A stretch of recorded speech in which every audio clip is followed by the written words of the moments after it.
Hello everyone and welcome to the crisp and cool Sabi Sands. We are here on Djuma and Arathusa private game reserves, and as you would have seen, we've found some giraffe. It's a beautiful setting with the sun rising up, and I've just seen there's a second giraffe that's slowly going to make its way also across the rising sunlight, and we are going to get some great opportunities for some awesome screenshots, so get ready to fire away. Like I said, there is another one approaching the sunrise.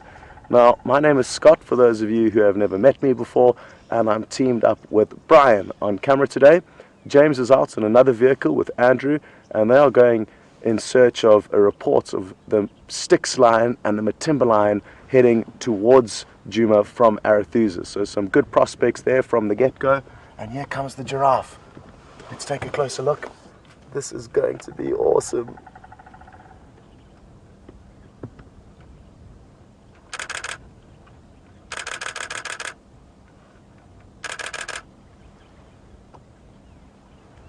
Wow.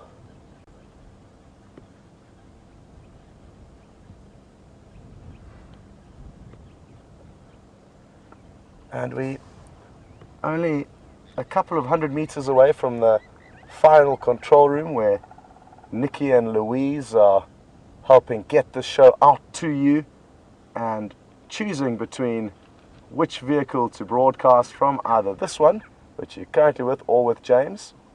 So that's what they're doing in the final control room, and we're just a few 100 meters away from them. It was 2 male giraffes. There was a third, and they appear to be following 2 females quite closely, so maybe one of those females is in season, as the males are all following very keenly in the direction that the females headed off in. They've got an incredibly long gestation period, so they don't really plan too often to give birth in the first rains of summer around October or November, which is what a lot of the herbivores will do. But for those with very long gestation periods, like the giraffe, we've got 450-day gestation periods, and animals like elephants, they don't really plan too well for giving birth at specific times, and because of that reason, they could well be in season right now.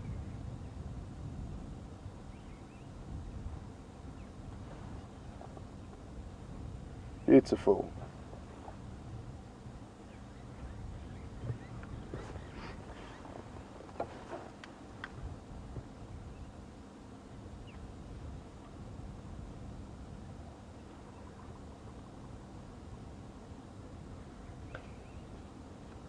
Well, I'm already told that a lot of you are sending through comments and feedback to how beautiful that scene was that we just enjoyed. So thank you very much for sending those comments and feedback through, but it's not over yet. Brian's about to show you the rising sun, and what a morning it's been so far. Now, for those of you who may be joining for the first time, I must let you know also how to send through comments and questions, and it's very easy. On Twitter you would hashtag Safari Live, and on email you send it through to questions@wildearth.tv, and that way we can interact and get an idea of what you're feeling. And we really do appreciate any of your comments. Tell us what time of day it is, where you're watching from. We really do enjoy knowing that there's people watching, but to know exactly where you are around the world and what time zone you're in really does make it interesting for us. So let us know, and good to have you with us for those of you who are joining for the first time.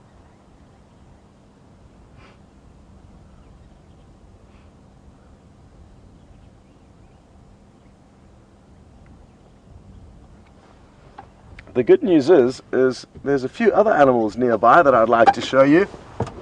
So let's continue and have a quick look at,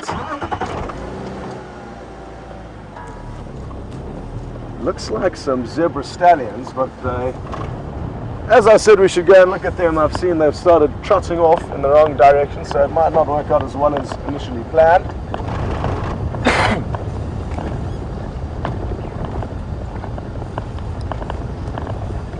My plans for the morning are to take you all in search of Shadow and her cub Sindile. We haven't found them for quite some time, and this will be my last drive and Nikki's last show that she's directing, as we are heading off on a 2-week leave today. And I'd really love to see Shadow and Sindile, or either one of them, just before I head off. I know Nikki would probably like to see Quarantine. That's one of her favorite leopards, or one of the big males.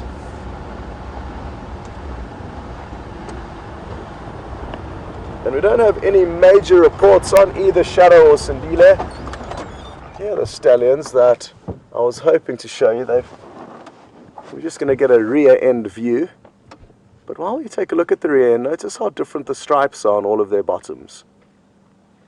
It's quite a nice view in order to be able to really notice how different their stripes can be. The one closest to us looks to have much thicker stripes, and the one in the middle a few thinner stripes towards the rump. We can tell that they're stallions because where their rumps meet, it's white on white. There's no vertical black strip which the females will have between their buttocks.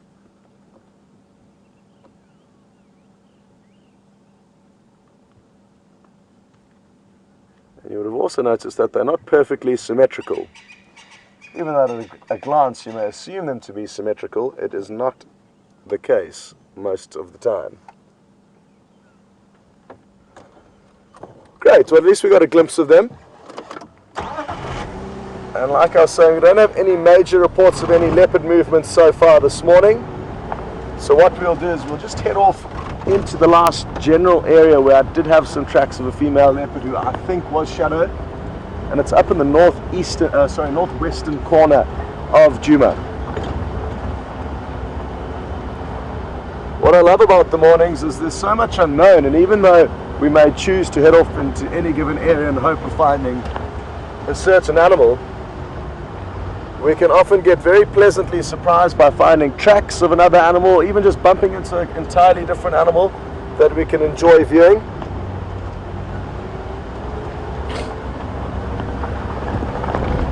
It's about 10 degrees Celsius, 50 degrees Fahrenheit this morning.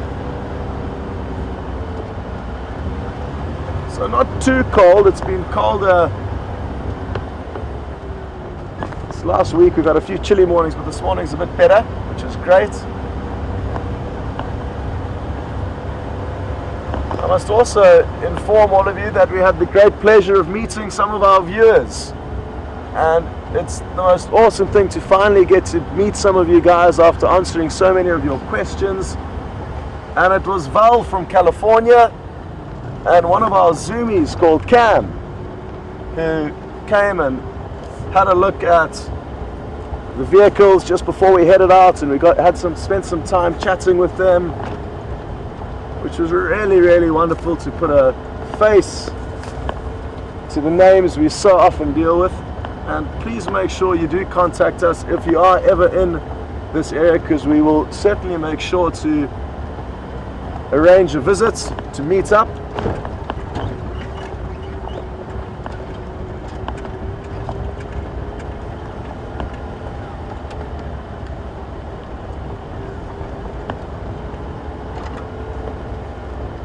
Okay, well, while we get closer into the area where I did last have tracks of Shadow, we're going to send you back to James, and we're just going to stop here and actually listen for a few moments and see if the bush can tell us any signs or signals of where the animals be while you do head across to James. Enjoy. If you haven't met him, he's a hell of a character, and we will see you all a little bit later.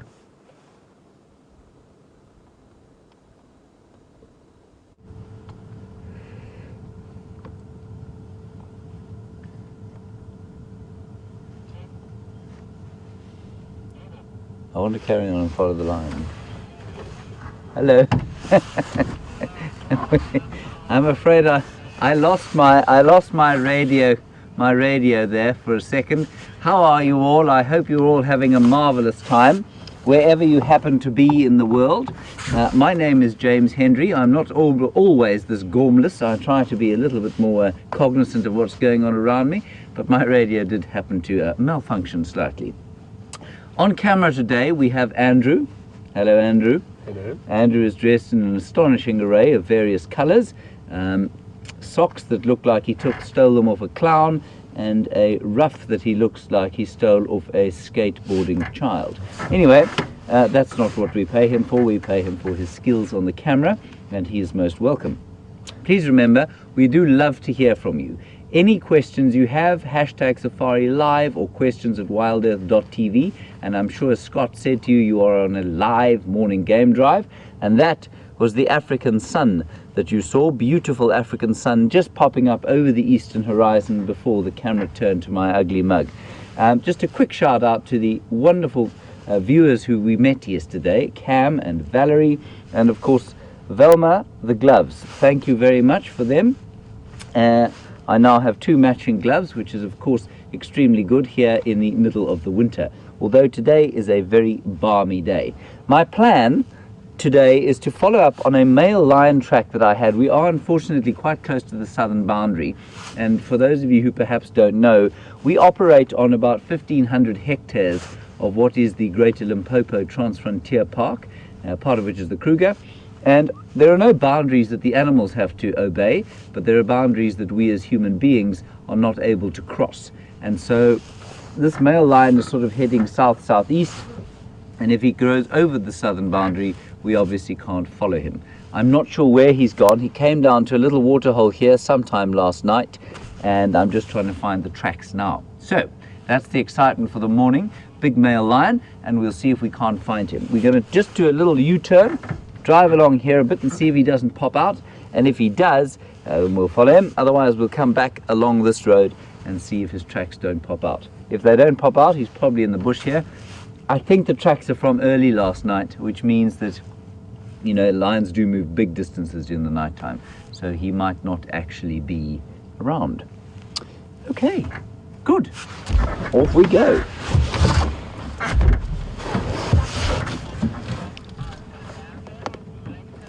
Oh, hang on a second. I'm just going to get a quick update from Brent, if you don't mind. He is out driving, and he says he's got tracks heading in the direction where they were.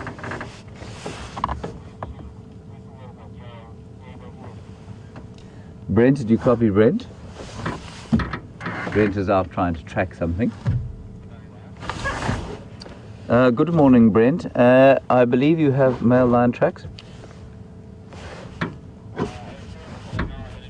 He speaks to me. Confirm single male.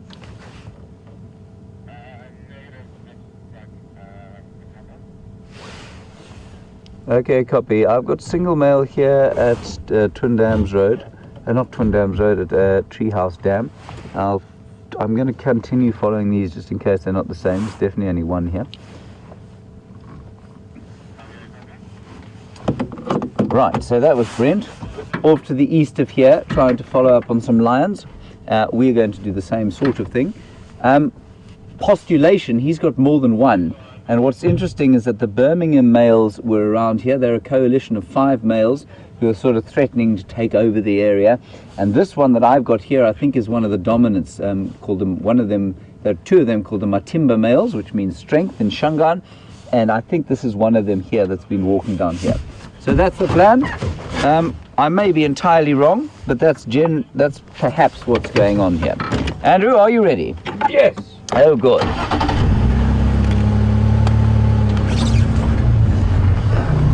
So I tell you,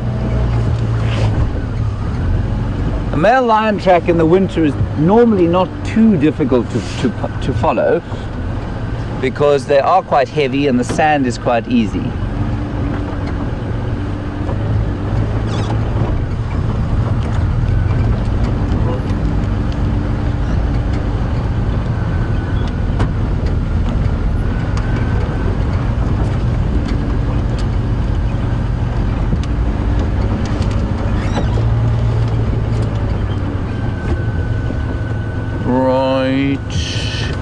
So this junction is quite important. He was coming down from the dam there towards where we are now.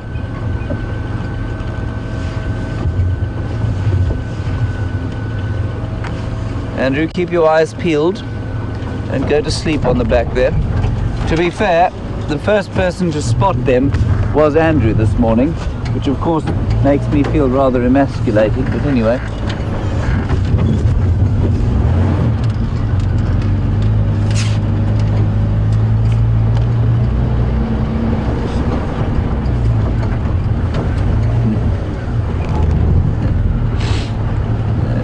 As you can see, some of you who are our regular viewers will have noticed that I haven't really had gloves for this year. I've borrowed and stolen from Viam and Brent and Scott.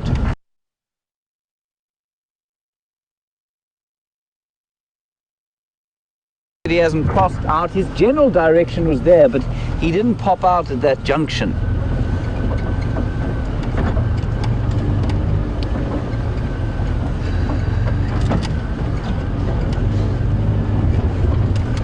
Here we go. Something from Brent. Stand by.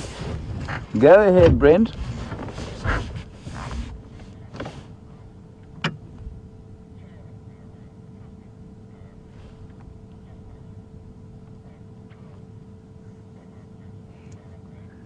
He's speaking with me now. Copy, thanks. He's got tracks of 2 male lions crossing to the south.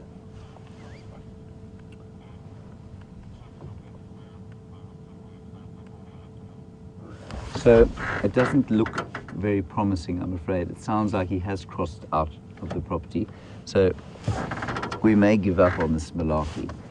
What we're going to do is go out onto the cut line, with the southern cut line, and we're going to head east and just see if this fellow is the same. I suspect what's happened is that maybe he's joined up with another one.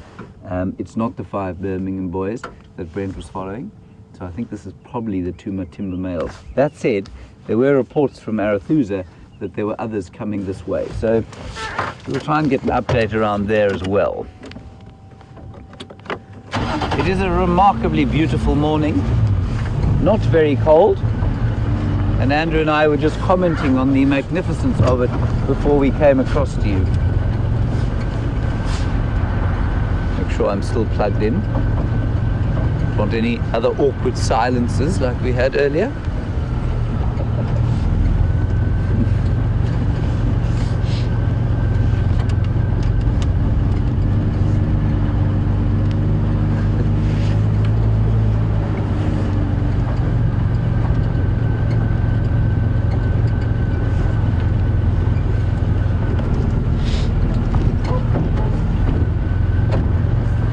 Right. No, he's definitely not popped out onto this road. So what I suspect he did was probably go down the drainage line there towards Twin Dams.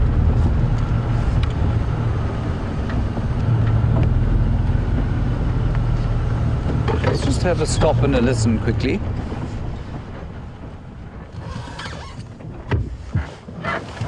Now what I want you to listen to, please,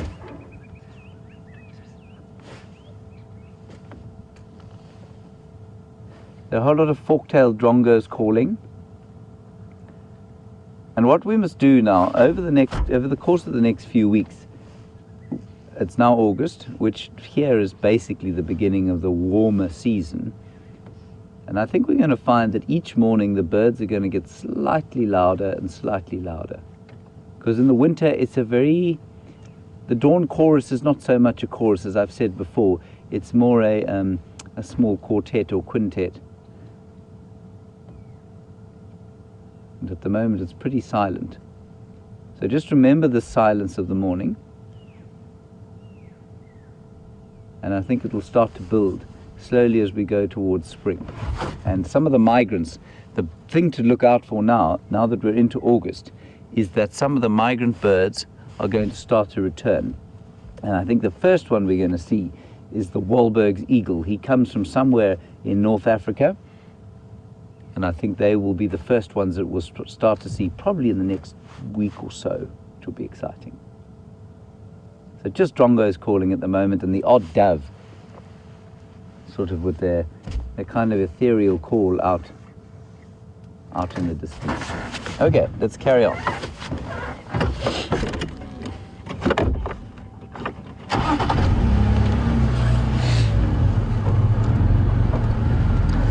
And then we had The other thing, of course, is that a great herald of the summer is the barn swallow. And James Bear yesterday said that he would like us to look out for them, which of course we will. I think they'll come back a little later than the Wahlbergs, but they'll definitely be on their way from England and various parts of Europe. I think our swallows go to France. I don't know that any of the English ones actually make it all the way down here.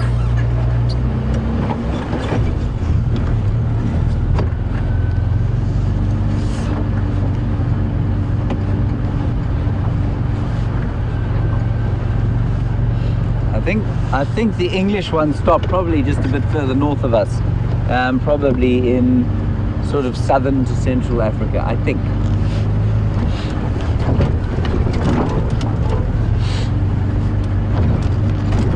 It's a quite astonishing thing, migration of little birds like swallows over the distance that we as people have only mastered, well, certainly flight-wise, in the last 100 years.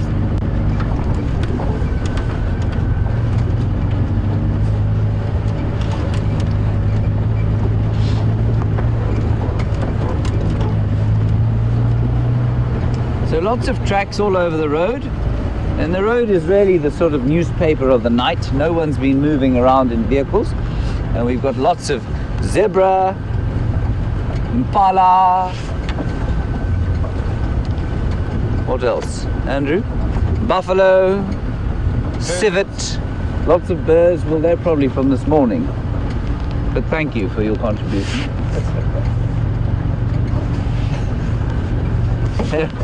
There are some impala.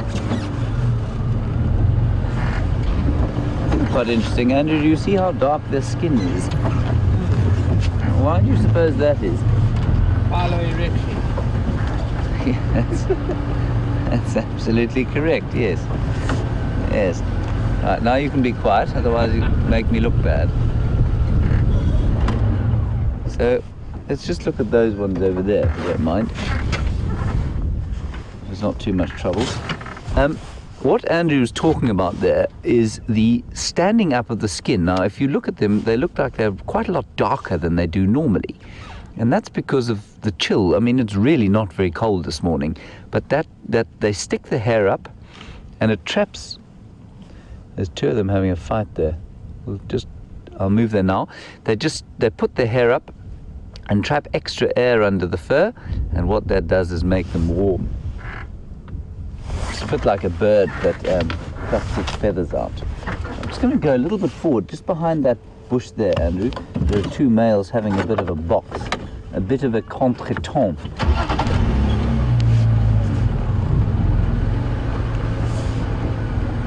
I'm not sure why they have to do it behind that bush.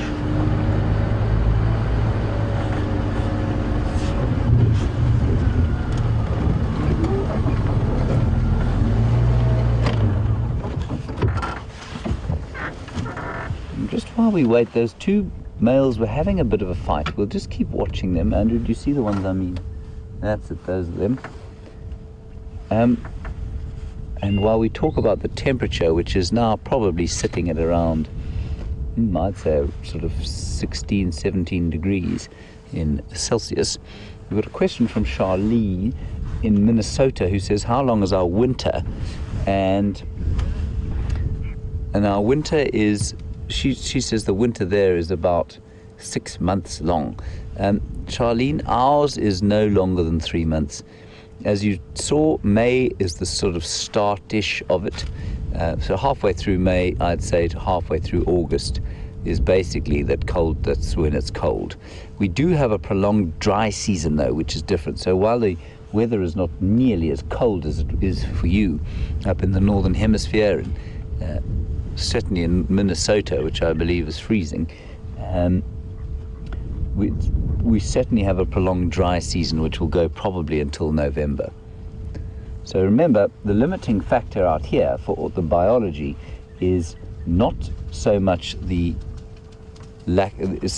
temperature, but a lack of water. So we don't have animals that hibernate specifically, we have animals that estivate. and that basically means they go into the same sort of state of temporary dormancy like a hibernating animal would.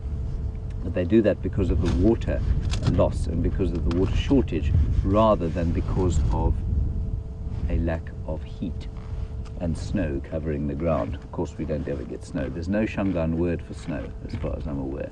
So that just tells you how mild our winters are compared with yours. Apparently it's 11 degrees. That is a foul and contemptible lie from the South African Weather Service. There's no way that it's 11 degrees. There's a very warm wind kind of blowing through here. So this is where the cheetah were yesterday. I don't know if you were lucky enough to be on drive yesterday with Brent and Jamie. They had some wonderful cheetah around here, and this is exactly here. And these impala were alarm calling at them for a time, and then they stopped because the cheetah didn't see them or chose not to harass them, and they've moved off to the far east now. And by that I don't mean China, I mean Torchwood.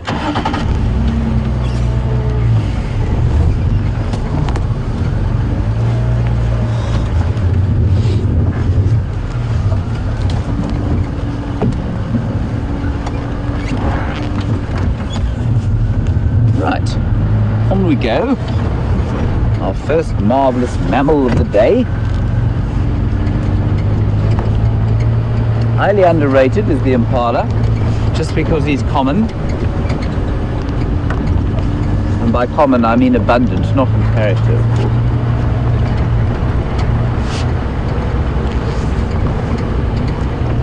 Right, so we are now approaching the southern boundary. And just to make this a little bit clearer for those of you who perhaps it's quite difficult to envisage if you don't come from this area. This road that we've come onto now is a boundary that we cannot cross, but that the animals are clearly free to do, and they don't seem to know the difference between the two. Unfortunately, it'd be nice if the lions decided they'd rather stay with us. They don't always. So they're on a reserve just to the south here. So we're going to go off towards Aratuza, where there were some reports of other lions this morning, and we'll see what we can find there. Okay, on we go.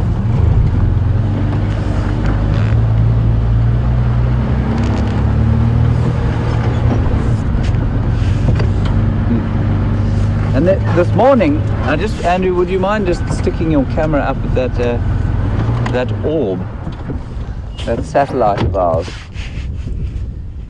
And there is the moon, of course. And we just have a quick look at it.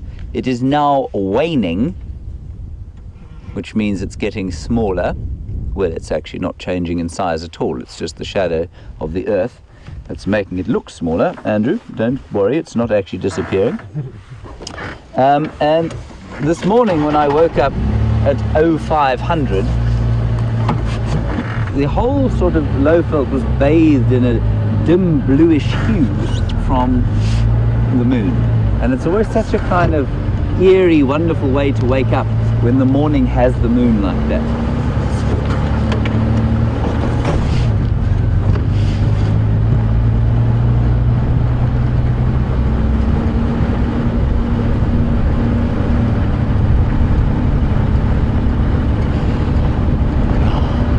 It's a real lovely freshness about the air. Not so, Andrew? Yeah, wonderful. Take your ruff off your face, then you'll be able to breathe.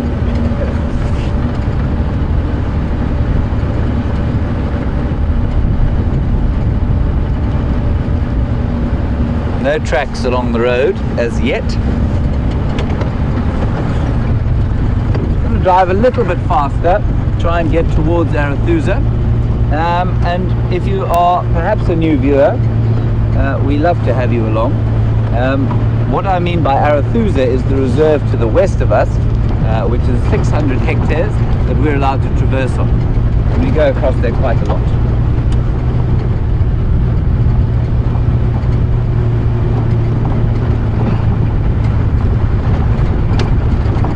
Yeah, my earpiece has come clean out of my ear now. Ooh, Andrew?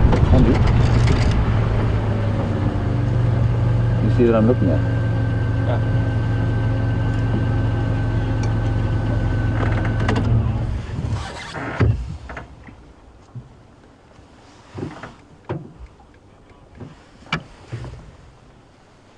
is a dwarf mongoose, everybody.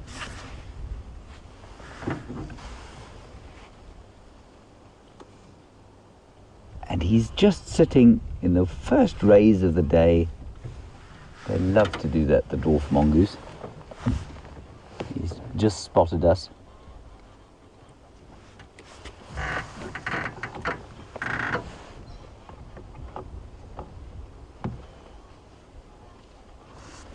So I think there was a little, just to give you an update on last night.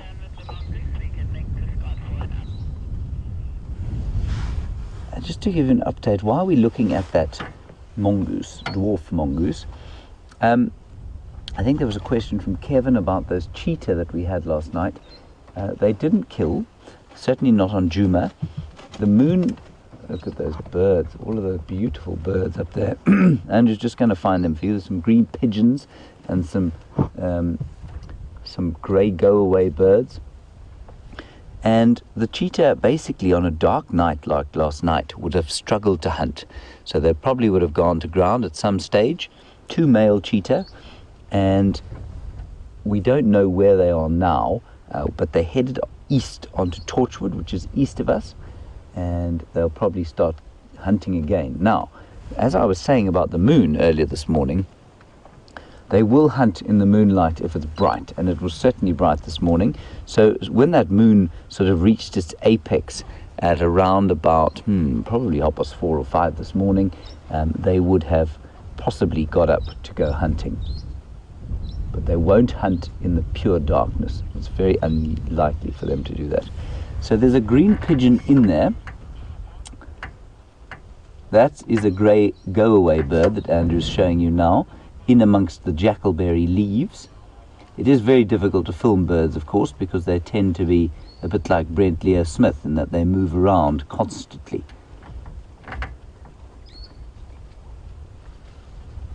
There are also some starlings. I wonder if there isn't, this tree might be coming into some sort of fruit. I can't see any fruit on it, but it's possible that it's just starting to form the buds of the fruit. Yes, I can see 1 or 2. You won't be able to pick them up with the camera, but that's why these birds are here. The lories love to eat fruit. Anyway, while they frolic around in this marvelous jackalberry tree, which has managed to maintain its leaves through the winter, we're going to head across to the inimitable Scott Dyson. He is on his last game drive, of course, before he goes on leave. So enjoy. He's just going to give you an update. I know he was off the vehicle tracking something. He'll tell you what it was and whether or not he's found it. And I'll see you a little bit later, probably on Arethusa. See you just now.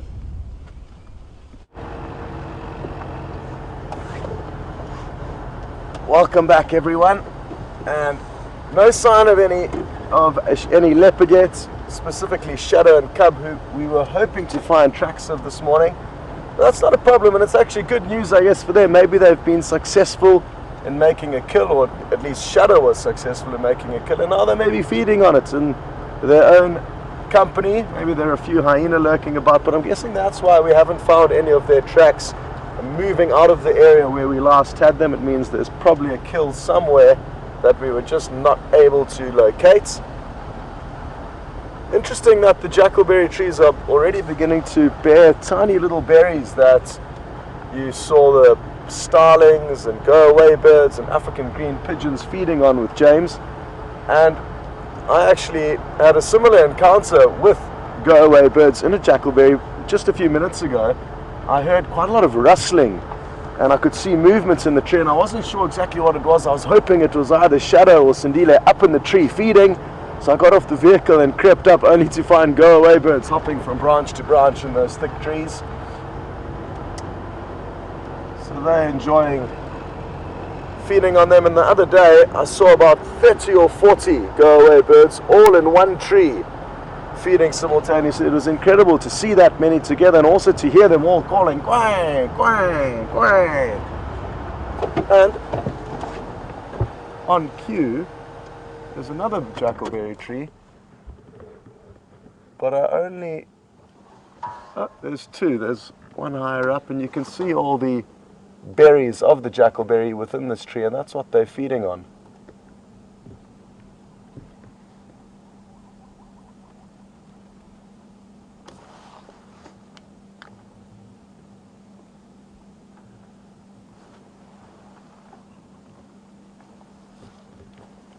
I'm just going to have a quick chat with James and see what his plans are. I think we both thought about heading across to Arethusa, but only one of us can, and I think we'll let him go ahead there. Morning, James, go ahead.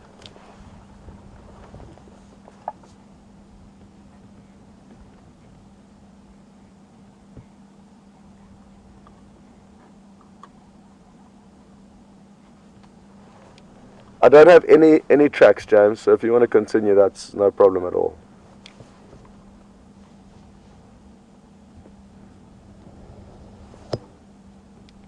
I'm probably going to turn around and take Balanatis back into Djuma. I'm just south of that on Triple N.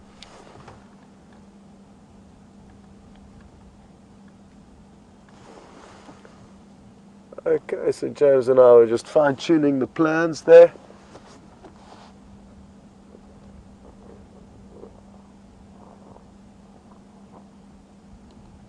And this must be a very welcome food source, because there are not many berries or fruits around at this time of the year. And I guess some of them may be ripening early. You can see quite a few berries in this tree, but they're specifically targeting, in all likelihood, the most ripe of these berries, which will continue to ripen as it gets closer to our summer months. But a wonderful winter pantry for the go-away birds, as well as the other fruit-eating birds like the African green pigeons.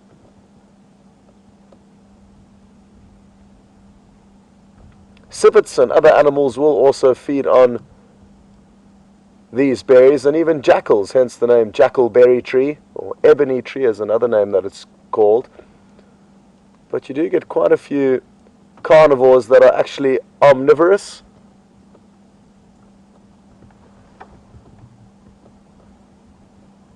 I've just seen a crested barbet also getting involved in the action here, another fruit-eating bird. But again, omnivorous, it will feed on also small insects and bugs when there's not enough fruit around.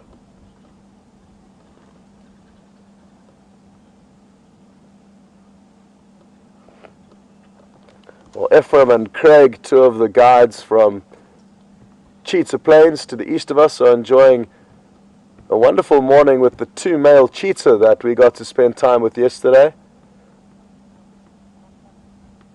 But sadly, they are further east of us and north of us, so we can't go there. And for those of you who are new to the show, it's important to realize that the boundaries that we talk of are merely roads, and it's very important that the guides do not have complete free rein everywhere, because that way it would be a little bit difficult to manage. And it's important for us not to have too many vehicles in any given place. In a sighting like this, please apologies, I can't see exactly what Brian's filming, so I don't have a clue exactly what you're seeing, but it sounds like you're getting some great shots. My monitor is not working. Have you seen the crested barbet there, Brian? It might be quite a good spot. This crested barbet's in a really good little position for us to show you some action shots as it attempts to pluck the... Oh! Slowly. That wasn't very kind, Mr. Go-Away Bird. There's more than enough berries on this tree. But size matters out here, and it's actually feeding on the exact same berry that the crested barbet was attempting to feed on. Let's watch closely. These crested barbets can be quite feisty, and let's see if it puts up a fight against the much larger go-away bird.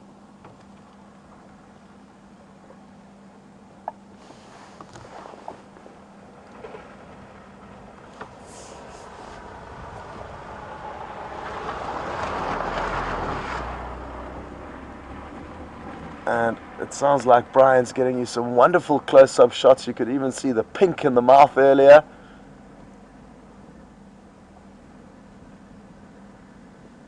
I find it remarkable how well these large birds can clamber through the branches without getting caught up and tangled. Woo-wee! Excuse me.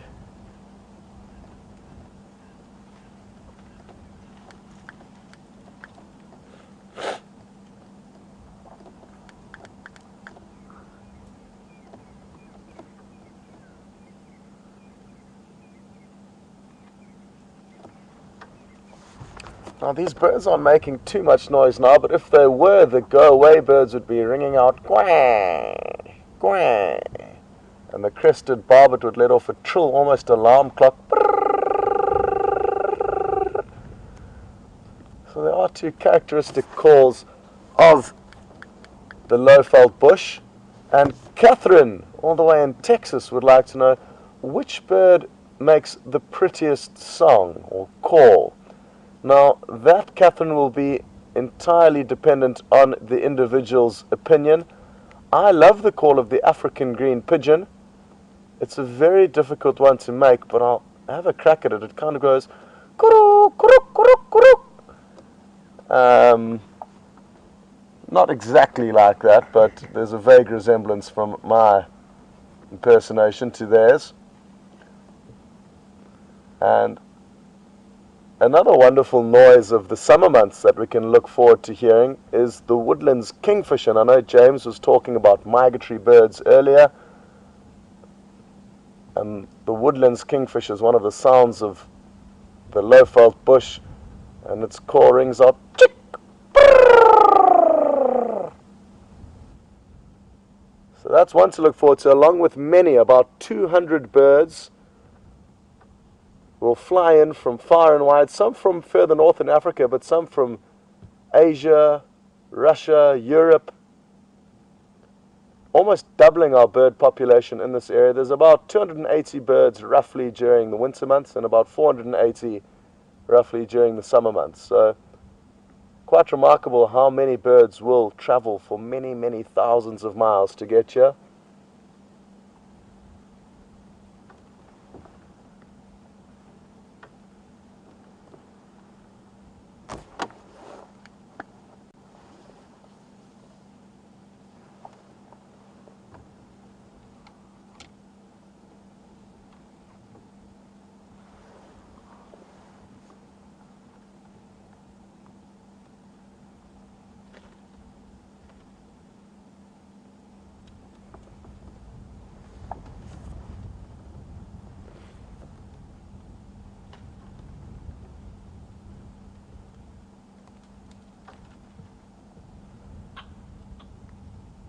Oh, let's see if we hear some calls now. There was one or two of them starting to think about calling, and if they all get going, it'll make for...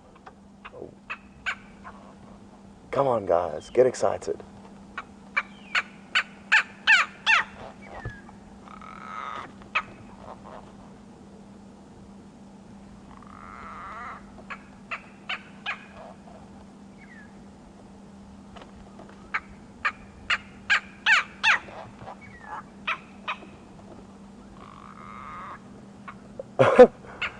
They're flying backwards and forwards from almost the same two perches, one from this jackalberry tree and then down into a marula that you probably can't see too well because it's hidden by the jackalberry in the foreground. But great that you could hear a portion of the call that they use to communicate with one another, not the typical quang,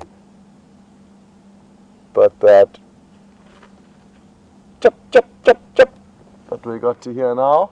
And a lot of birds will not only have one set call, there'll be variations and slightly different calls depending on what exactly they're trying to say to one another.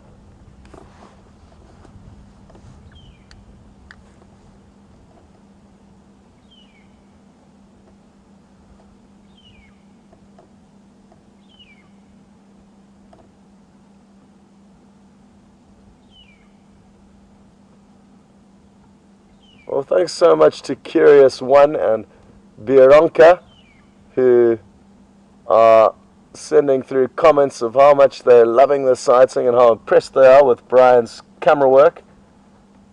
And I must say, I'm very jealous that I don't have a monitor to see exactly what Brian is showing you. The incredible zoom on this little camera really must be getting you some great shots, along with obviously Brian's handiwork on the camera. And as wonderful as this sighting is, we are going to send you across to James because he might have something that you would all be interested in seeing. We'll wait and see, but head on over and make a decision for yourself, and we'll see you all a little bit. Hello everybody, we're back, the two lions we've managed to find, very exciting. Styx, a huge male lion and a female. Hello everybody, we're back, the two lions we've managed to find, very exciting. Styx, a huge male lion and a female, and they've just got up and moved. Sorry, we're going to just try and get a view. They are in the throes of passion, of course, and they have been for the last few days. Just try and get to a position where we can see them. They're being a bit discreet about it today, which they're not normally. Oh, he's now marking his territory there. Sorry, Andrew. Hang on a sec.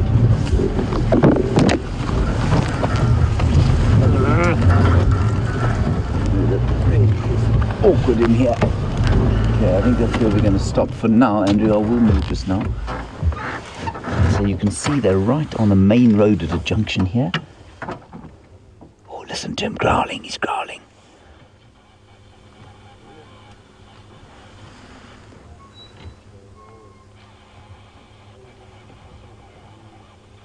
I think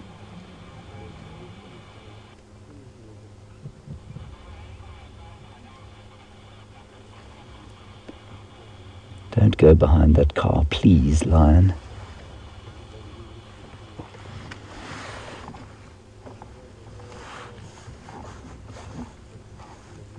I wonder if she hasn't had enough, if her estrus cycle is perhaps coming to an end. I'm going to try and move a little bit forward.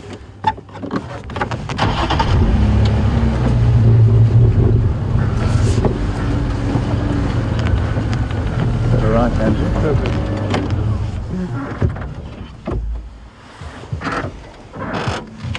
So he's basically, what he's doing is he's trying to entice her to mate again. But I think, you know, they've been at it, for want of a more delicate term, for the last, 5 or 6 days. And I think especially yesterday morning there was high action, and he was required to perform with a great sterling stoicism. I wonder now if her estrus cycle hasn't come to an end, and if she isn't perhaps tired of his attentions.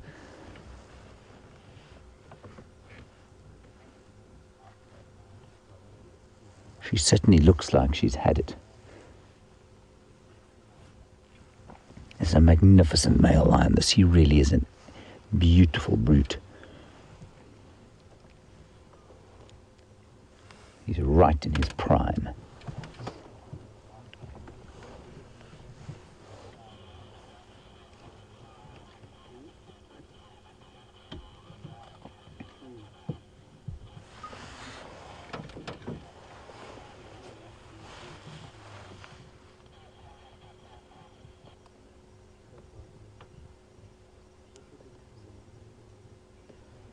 So we can see them sitting on the road there, and certainly when we, oh, bless you, my dear, when we found the first tracks this morning, and I say we, Andrew actually spotted them, the first tracks of that male lion, they were on a road. And Ian Smith, you want to know basically, do they do that commonly, or do they avoid the road to avoid human contact? Most commonly, Ian, they actually use the roads. They quite like the roads, because they're just same as us. It's easier to walk without the bushes and without the wetness of a dewy grassy spot. So they do like to use the roads. And one exception seems to be the cheetah. And as Brent discovered yesterday, sorry, I'm going to try and move. He's marking his territory there. You can see he's marking territory.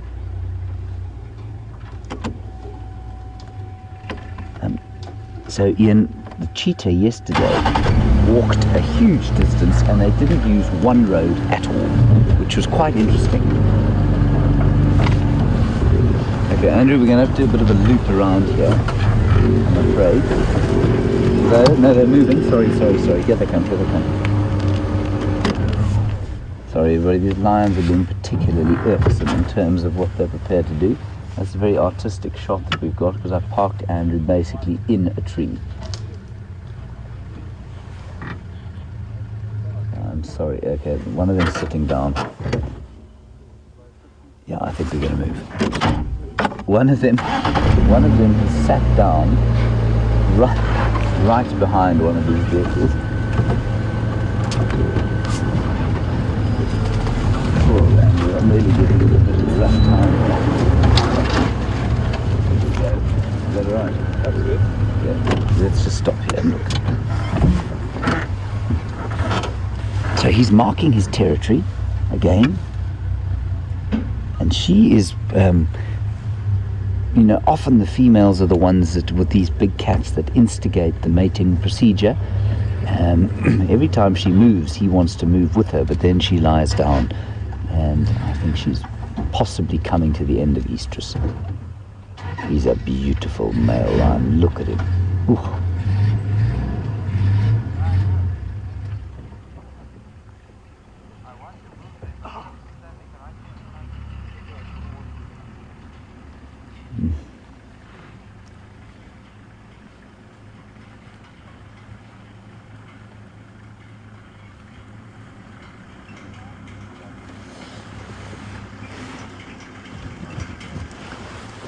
All right, so perhaps I'm just going to give you a little recap for those of you who don't know the lion dynamics of the area. And I mean, we are often a little confused ourselves, but this is pretty obvious. What's going on here is that female you're looking at now is part of a pride called the Styx breakaway from a larger pride called the Styx pride. It consists of 2 females and 3 cubs. The other female and her cubs are away from here right now, and they are with, I think they're on another reserve with the other Matima Male. Now the male that you can see is part of the dominant coalition of 2, and there were 5 of them. In fact, I think there were 6 at one stage, but there are 3 remaining from the coalition. They're now called the Northern Coalition, I think, and they knock about in the Manyeleti, which is north of the Sabi Sand where we are now. I can try and draw you a map a bit later. And these 2 are looking after this area to the south, Djuma, Arathusa, and the area down into Maramala, and Londolozi, which is just to the south of here. And that's basically what these 2 are dominating. And there are 3 prides in their territory. And they will sometimes withdraw away from the pride in order to mate, which seems to be what's happened here.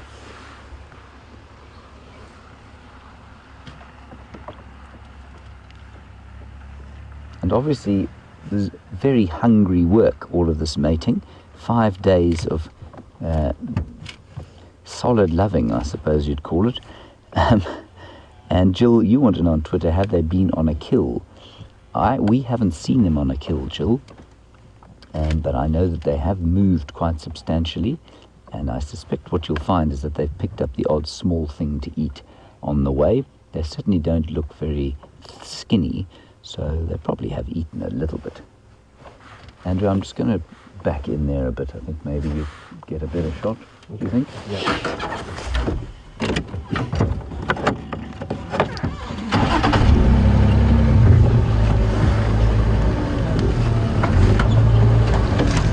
Making it very awkward for Andrew today. You don't want to do that, camera fellows. They'll start ignoring you and filming you when you're not looking your best.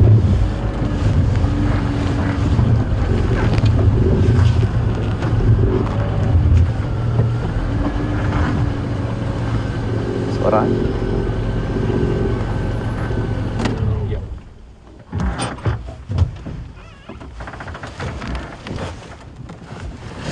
All right. So, while we look at this, and while we're considering the fate of lions in general in the area. I've mentioned the Birmingham Coalition, which is a coalition of 5 males that are in and around this area now, trying to sort of think about taking over the pride. And Kerry, you want to know what would happen if she was to give birth and the Birmingham boys were to take over the area. Well, immediately what would happen is they would definitely kill the cubs. That's precisely what would happen. It does open up a whole lot of other questions, though. And these are questions to do with lion dynamics and basically what's going to happen later on. And what you find is that a male like this is much more experienced than the 5 youngsters that are going to come in here. And because of that, they will be reticent to take too many chances with him. And the two Matima males will manage to hold off 5 of the others for some time. I'd say that they're at the height of their powers now, maybe just starting to come off. And so while their days are numbered, they could be here another year. Now, that's interesting because the cubs are born. They will survive if they get to almost a year and then the new males take over. If they're younger than a year, they'll normally be killed or taken out. And what's interesting then is that she will come into estrus again. Let's pretend the cubs get killed. She will come into estrus again, but it's often a false estrus. So she kind of lures in the males that are the new males in the area. They mate, and then she doesn't fall pregnant because she doesn't know how long they're going to hang around for. It's quite an interesting phenomenon that happens. And I think it happens with leopard as well. I think it happens with various species, but lions it's the most obvious. She comes into false estrus. She mates with the new males because there's no point in her falling pregnant if it turns out that they're not going to be strong enough to hold a territory. And so that's what would happen. That's basically what I think is going to happen. Now, that prediction has probably got a 50% chance of being correct because we just don't know out here. There are hundreds of guides driving around right now throwing out wild predictions about what's going to happen based on their thorough knowledge of the textbooks.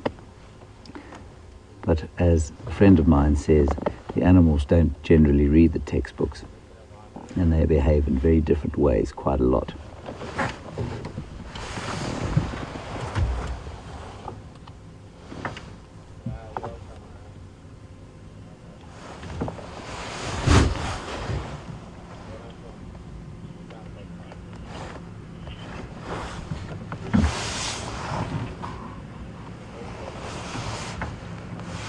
We're just going to quickly nip across to Scott. These lions ain't going nowhere and we'll sit around with them for a bit longer. Scott's got something exciting to show you quickly, so we'll nip across to him and I'll see you just now.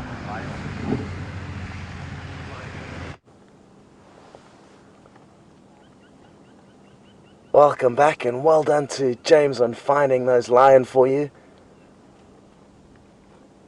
We found this lone buffalo bull walking through one of the vistas here at Djuma. It is such a great view from out here. Look at how dry and dusty it is. Each time his hoof touches the ground, kicks up a puff of dust. Look at that. They're such powerful animals. I just thought we'd enjoy sharing a slightly different view and scene.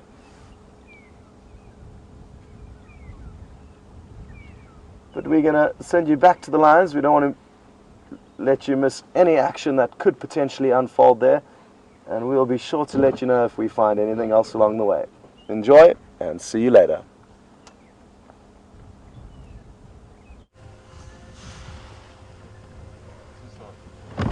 Hello everybody, welcome back again.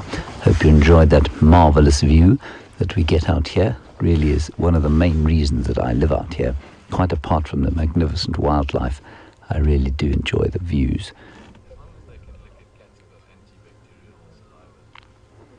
So this we were just asked, had they eaten? And now that we've got a bit closer, I would say to you that they probably haven't. They both look a little skinny, and as you can see, they both look extremely exhausted by the strains of the last 5 days.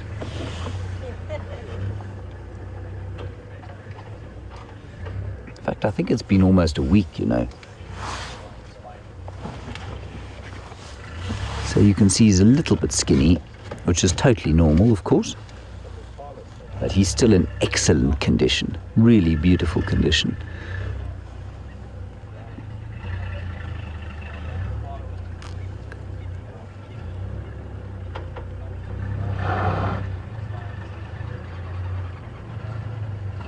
We'll just wait for this other vehicle to move before I hold forth again.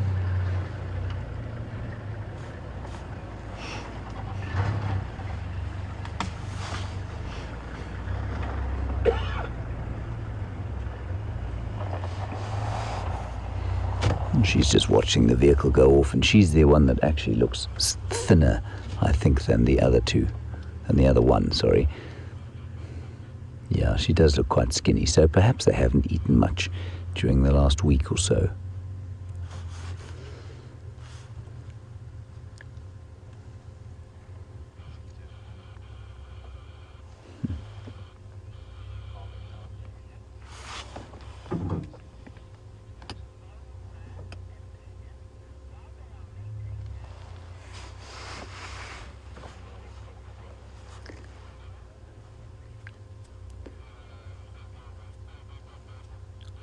And just on the subject of them, you know, they're eating and whether they will or won't eat during the sort of mating time. Velma, you want to know, will they eat at all during mating? And Velma, the answer is lions will always eat if the opportunity arises. And remember, they live in a pride structure, so while they might not hunt, if the pride is nearby, and they certainly have been near the pride while they've been mating, if the pride is nearby, they will certainly share a kill and leap in on any meat that they can. They'll be very hungry now. So absolutely, Velma, they will certainly eat if they can. I don't think it's the major priority at the moment. Andrew, can you get in on a claws there that seem to be, are they sticking out? Let's see where they come from there. Now those claws are just like your house cat's claws in that they're sheathed. Were you covering the shot? Sorry about that. Sorry you got the back of my head in there. I was trying to see with my powerful binoculars. Those claws, of course, will have done damage during the course of the last week because she can be quite nasty to the male. When he dismounts, it's often quite sore for her, and she'll flick round and swat him with those claws extended. He doesn't look to have taken too much of a beating, though, and that is quite, I mean, that's totally normal, of course.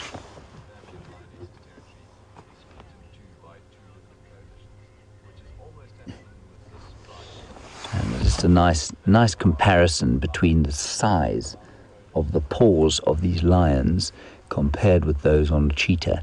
And I think often it's quite difficult to appreciate the difference in size between the two animals unless you actually see them standing next to each other. And that obviously doesn't ever happen unless the lion happens to be murdering the cheetah. And so if we come back a little bit, Andrew, the size of a cheetah's foot. The size of a cheetah's foot is probably about that big. You got that? Yeah. That's a pretty big cheetah's foot. He's going to try again. And a lion's foot is the size of my hand. Bigger than my hand. Like that. Maybe I'm incorrect and maybe they will try again. Round number 746. All right, let's quickly follow up because they may go on to, we're on right in the corner of the reserve where we're allowed to traverse.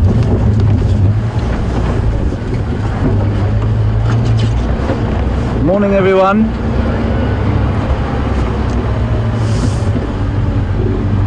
Oh, here we go. Action stations, Andrew.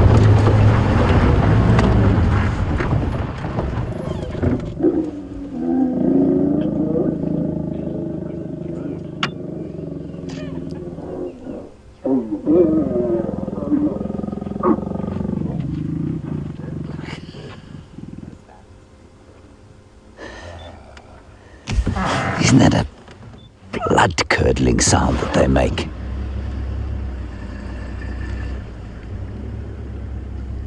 They really are quite voyeuristic, being out here on the major road junction. Now, to me, that wasn't quite as enthusiastic as it has been before.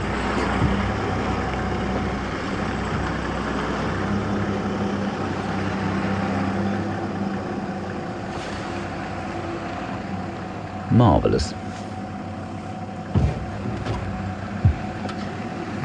And she didn't seem to be too upset when he climbed off and didn't take a swat at him.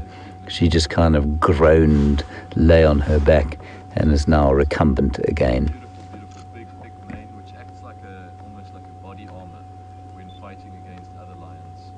Makes it difficult for them to bite. He's a magnificent beast, he really is. He's one of the most beautiful male lions I've ever seen.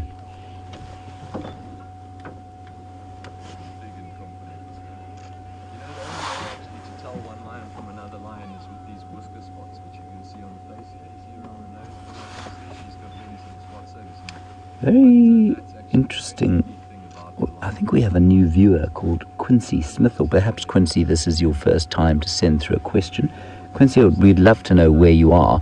You've just tweeted from somewhere in the universe, and we'd love to know which part of the universe that is, more specifically which part of planet Earth. And you want to know, are lions always this calm around vehicles or around people? Quincy, the difference is between people and between vehicles. On foot, they wouldn't be calm like this. If we arrived on foot, I suspect they'd disappear quite fast. They might, if they were particularly angry, give us a bit of a rev. By that I mean they might charge. Mating lions can be a little bit more, especially the males, can be a little bit more inclined to ward off disturbance, shall we say.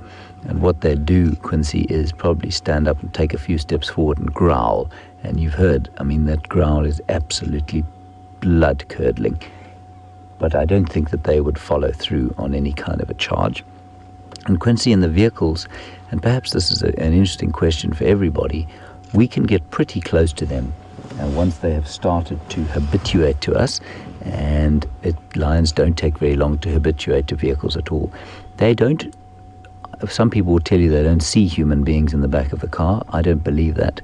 I think they see us, but they just don't perceive us in the same way. They just don't see us as a threat like they would on foot. And Quincy, the big thing to remember about human beings in this area, and why tourism is such a successful, and why it's possible in an area of wild animals like this, is because the animals in Africa see us as the apex predator. And so their natural reaction to human beings is one of fear. They really can't decide what they want to do, these two. Look at him.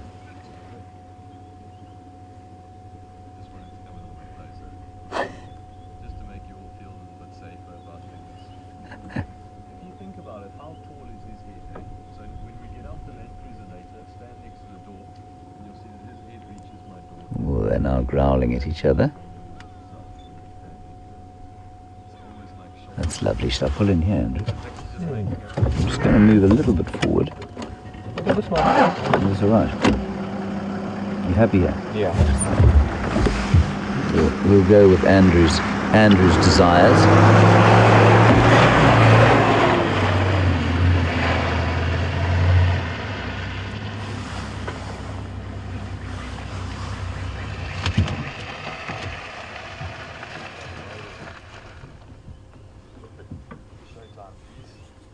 You know, so often these lions are lying, doing nothing, with their heads down, flat in bushes. And even though they're not particularly active at the moment, to see his magnificent royal head up. It's amazing. Quite interestingly, you know what, we had it mentioned the other day when I saw them mating, that his eye kept twitching, his right eye. And it's certainly doing that now. I'm just going to have a look with my powerful binoculars to see if I can see any form of injury.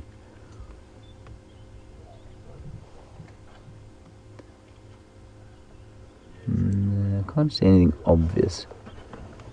It might be in the nasal cavity, you know. There might be quite... Yeah, there's something bugging him there. You see that, Andrew? Yeah.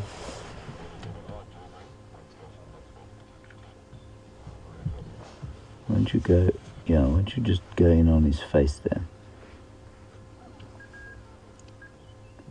There you can see he's consistently sort of twitching his nose up like that. Could be his eye, could be the nasal cavity, could be anything like that.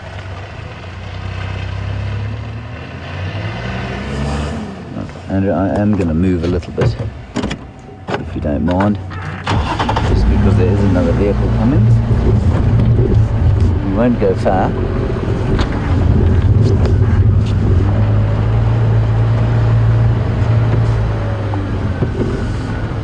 It's all right.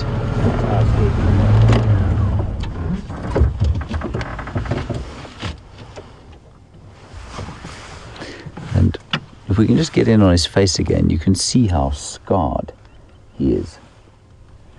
Now that's from a multitude of fights at kills. He's probably been swatted by the girls he's loved over the years, and he'll also, of course, have got a few of those from his fights when he managed to take over this territory with his coalition partner.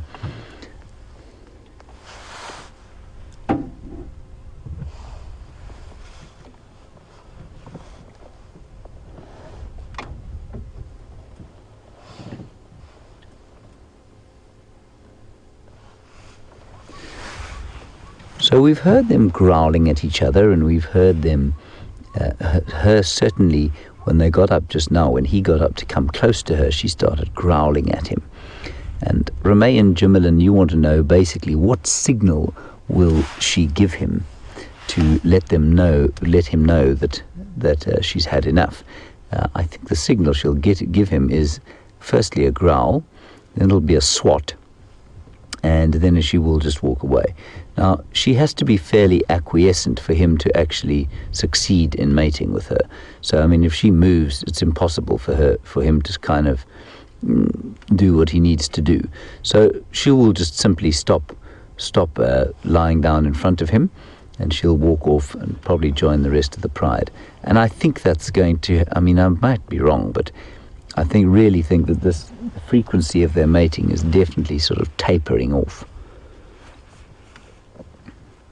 And certainly a week ago when we found them, she wasn't growling at him like that.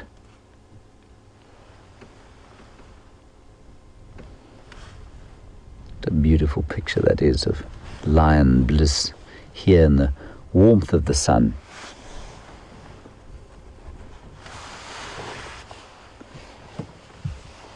It's so warm that I'm going to have to put my sun hat on.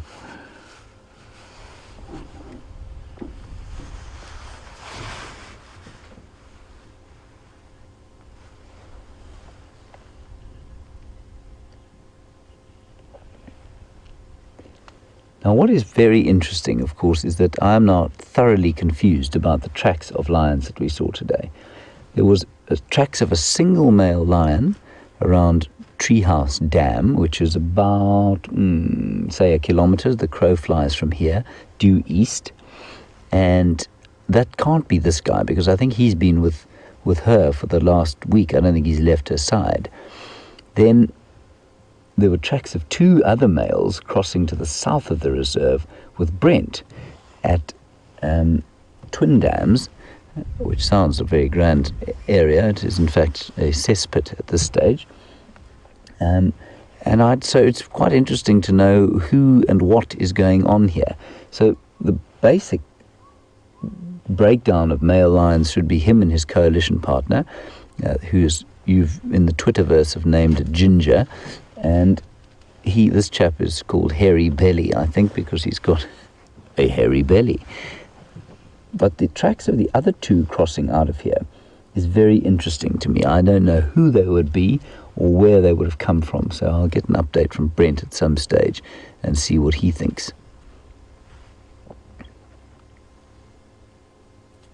But these guys, I think, came from Arethusa. As far as I'm aware, they came directly from Arethusa. And Arethusa is just behind us. Basically, we drove, you saw all the signs there, and those signs there on the road were the entrance area. And they've been circling around here. They were on a little place called Knobthorne. Thank you for that, Andrew. Andrew just making clear that you understand exactly where we are in the world. They were on an area called Knobthorne, which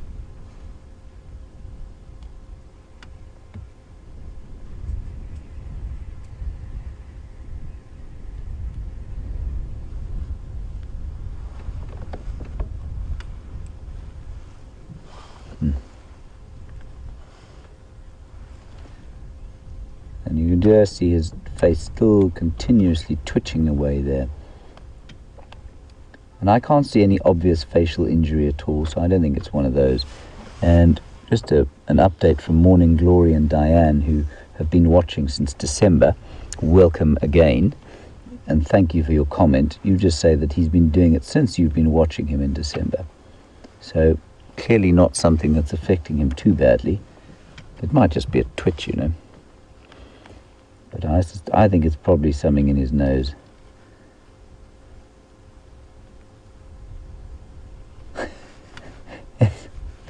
It's quite amusing when you watch it for a while.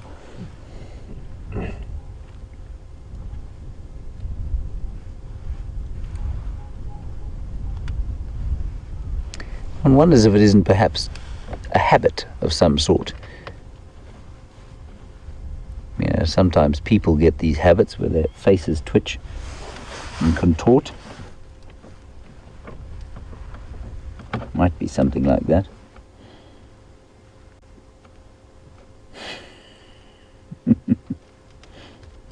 I don't think it's causing him too much discomfort, though.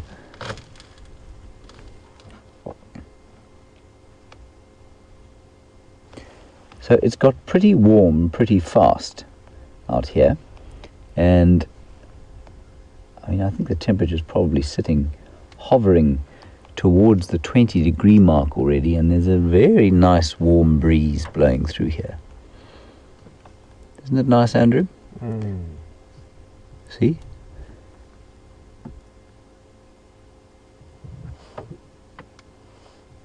It feels like it's 10 o'clock in the morning already, but it clearly isn't. And that's why the lions are so completely at peace. He's still aware, and he's only aware like this because of the fact that they have been mating.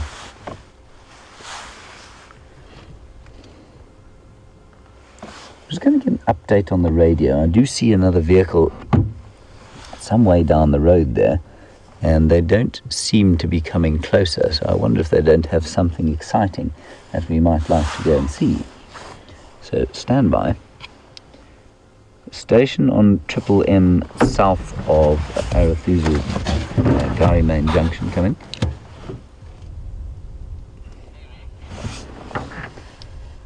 What have you got there?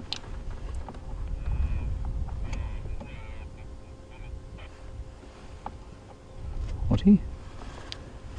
Sorry, go again.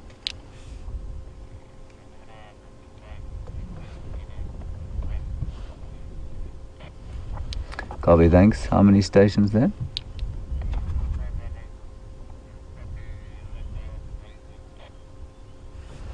I shouldn't get any of that. That's why. Sorry, my radio is playing up. How many stations?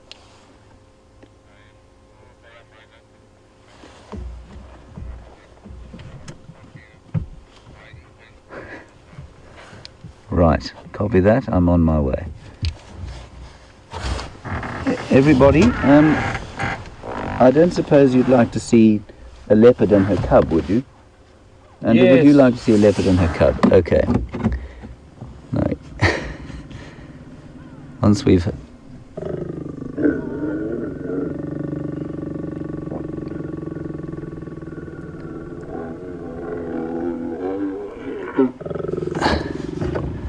All right, everybody, I am really excited. It's Shadow and Sindile just down the road there, and we're going to go and have a look.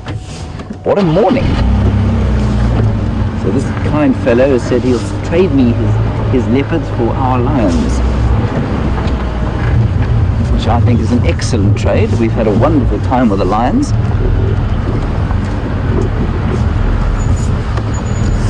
Thank you. Okay. How are you? Good. You see the big termite man on the left Yes. side. On top there. Okay. Thank you very much. Enjoy. Sorry, chaps. See you just now, lions. You are magnificent, but we do want to see the leopard as well. Just up here, big termite mound on the left. And what's interesting is that they are not on a reserve that we're allowed to traverse. So we can't go on here, but the leopard is just close by. So we'll be able to see her from here. I think this big termite mound there, Andrew.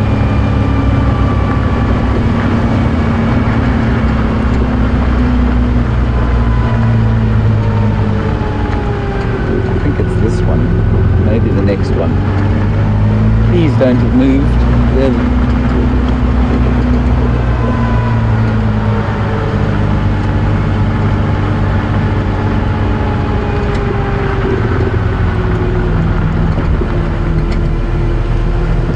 I don't see them. Oh no.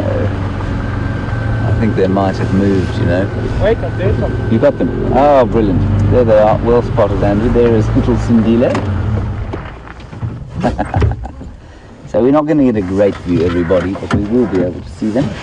And doing what this little family of leopards does best, they love to sit on termite mounds. I've seen them so often there. There we go.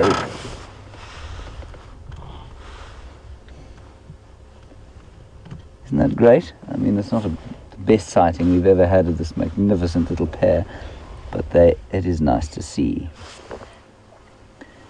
And this is what they like to do. These two, Shadow, and for those of you who don't know, Shadow is a female leopard we see quite often, and Sindile is her little cub. Well, I mean, he's not so little anymore, he's almost a year old. I think that's him that we're looking at now. And the two of them just show a propensity to sit on termite mounds. And the reason for that, of course, is that it gives them a nice vantage point from which to look, survey the surrounds. And these two have the habit of doing it. I haven't seen any other leopards do it the same amount, and it's quite a clever plan. I mean, they're not in any danger now, but it does give them the sort of height advantage that they need if danger should arise. So I'm afraid that's probably the best view we're going to get with him sitting here. So we'll just sit here for a little while, and then we'll pop back to the lions and see how they're doing. It would be very nice if she turned round, or he turned round. And Sindile, for those of you who don't know, is a year-old male cub.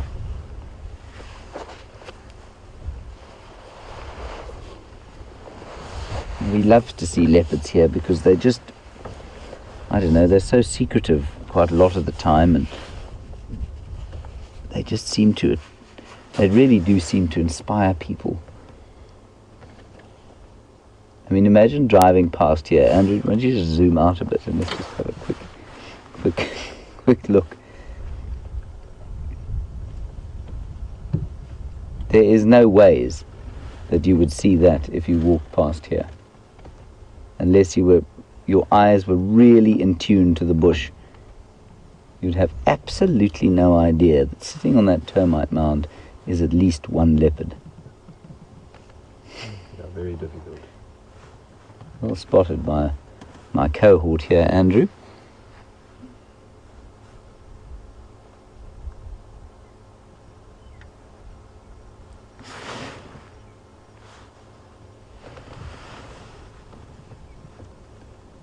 Beautiful. I'll sneak a little bit forward and see if she doesn't just stick her head up, but I'm afraid I think that termite mound is going to be a nice resting place for much of the day.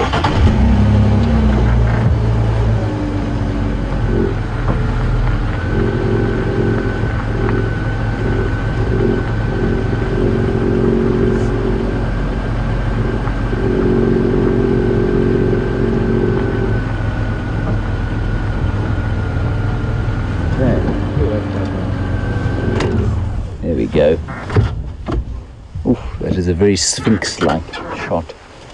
And thank you all for your kind compliments to Andrew the Eagle Eye. And we don't want to compliment him too much. He does get a bit above himself, so let's keep the comments to a minimum.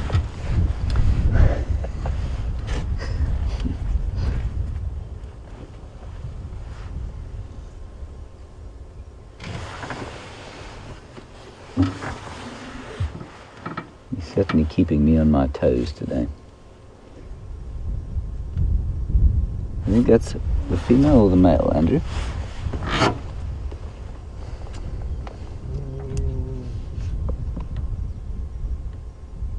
I think that's Mrs. You think it's Mrs.? I might be wrong. No, ears look pretty intact. Yeah. Maybe it's Mr. Master, sorry. Young boy.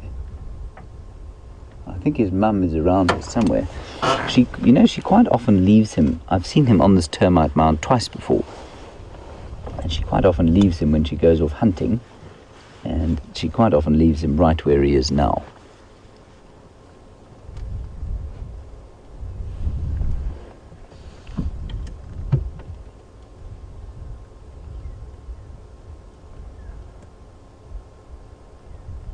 I just wish you could get a sense, I hope you can get a sense of the kind of atmosphere here now. It's so typical of this time of the year.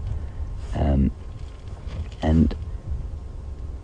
mean, I bang on and on about the peace of the place, but it really is a kind of contemplative atmosphere that comes up in the dry season like this, just when the winter is starting to finish. And we've got this lovely, lovely wind.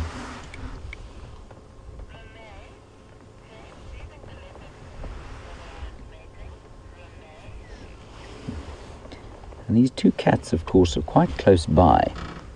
No more than 500 meters, Andrew? Yeah. 500 meters away. They obviously have extremely sharp hearing, and they don't like each other. Well, mainly the lions don't like anyone else being around, any other predator being around them. And Ramey, you want to know, do I think that this leopard can hear those two lions mating? Absolutely, there's no question.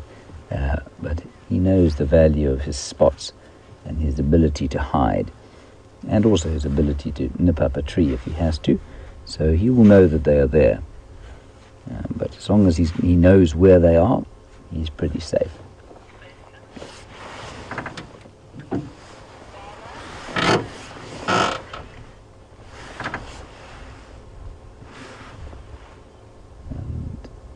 So, I mean, I don't think he's in any particular danger. I think I can actually You show can him actually for see the you. lions. So we'll just show you. Excuse the. You're going to see a bit of the technical equipment as Andrew shows you. As Andrew shows you the lion, but that's where they are. You can see them just beyond the aerial there. That's him there. And rather, you want to know if that isn't a dangerously close distance. No, it's not. That lion will have no idea that the leopard's here. And the leopard is so fast that, I mean, they do get caught by lions every so often, but the lion certainly is not going to be looking for him.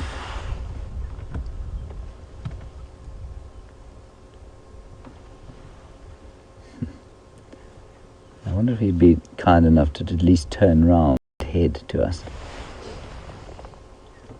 And that lion I can see is frustratedly pacing up and down the junction, obviously hoping for a little more loving before the status quo returns.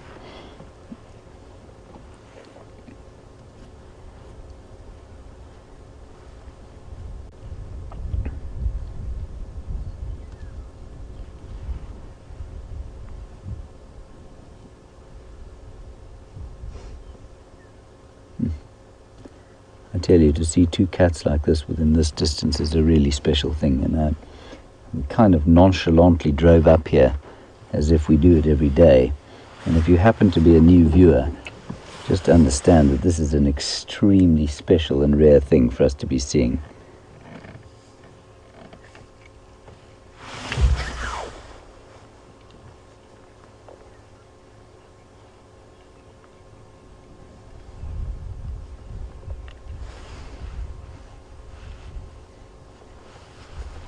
And so while we're looking at this young male leopard, a year old, his father is a male leopard called Tingana. And Tingana is normally found a little bit to the west of where we are now, on Arethusa. And the other day, Scott had a magnificent sighting of him having a vocal contretemps with the Anderson male. Now, the Anderson male is a new young buck in the area. He's reputedly an enormous leopard, but basically every time you see a new male leopard, everybody tells you he's enormous until you actually see him. And we've just had a question from, just looking there carefully, question from California as to whether Tingana has been seen again, and he has not been seen since then, but I think he's around. You know, they had a territorial battle between two leopards, Crystal, very seldom results in a physical confrontation. Can, but normally they just lie next to each other and growl and threaten, but they very seldom actually have a box. He's gone, Andrew. They very seldom have an actual fight.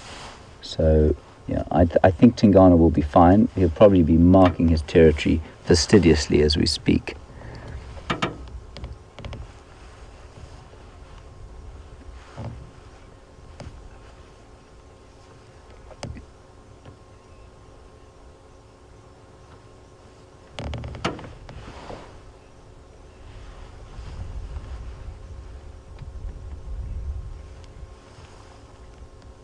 Well, we look at little, I think that's Sindila there.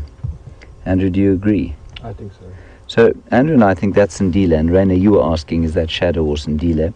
The only reason I say that, they're very similar size now, but the only reason I say that is because of there's no notch. I don't see any notching in the ears, which Shadow has a bit of. And there's a tree Andrew is just showing you, not because he's particularly fond of that tree necessarily, but because we have a question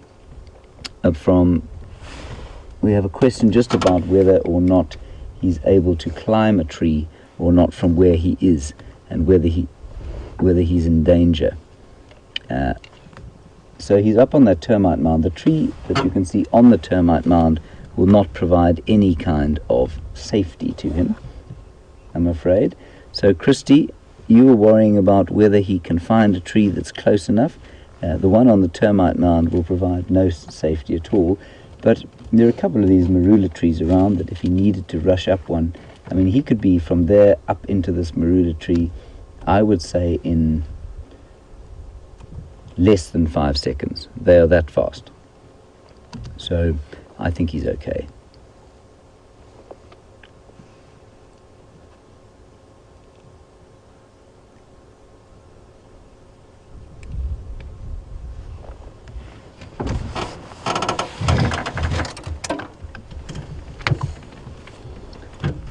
This is a question that we get quite often while Andrew's going to give a slightly different angle on things. We'll go back to the leopard now as soon as he picks his head up, if he does pick his head up. Tom, an interesting one. Will the lion be able to smell the leopard and perhaps vice versa? I'm in two minds as to how strongly these animals smell at all, the predator specifically. So, and I'll tell you why I think that. Something like a sable antelope, for example, when it gives birth, they will give birth in long grass, and apparently their calves have almost no scent at all, and that's in order to avoid them attracting the attentions of predators. Now, I struggle to believe that with all the evolutionary time that's gone past here, some animals have evolved the strategy to minimize their scent to be seen. I struggle to believe that the animals to whom it would be most important not to be seen, for example the lions or the leopards, I struggle to believe that they wouldn't have evolved some sort of mechanism to mask their scent, or some sort of way not to have any scent at all. Perhaps that's why the cats clean themselves so fastidiously all the time, to make sure that they don't have a scent. It may well have some health reasons to it too, but maybe that's what it is. But certainly when I know our human noses are not that powerful, but when we drive past dogs, wild dogs, they smell like wet dogs do at home. It's pungent smell. Hyenas tend to be a lot smellier as well, and I think that's because they're pack animals perhaps. Oh, well, not pack animals, or clan animals, you know, they live in a group. So I don't think leopards smell very strongly at all. Is it possible that the lions can smell him? I don't think so. I think they'd be attracted here straight away. Is it possible that he can smell them? It is possible. I don't know though. I'm not sure that there's an obvious answer to that, Tom. Certainly yesterday was quite interesting. I was having this discussion with Scott while we were watching the cheetah, and we were sitting quite a long way away.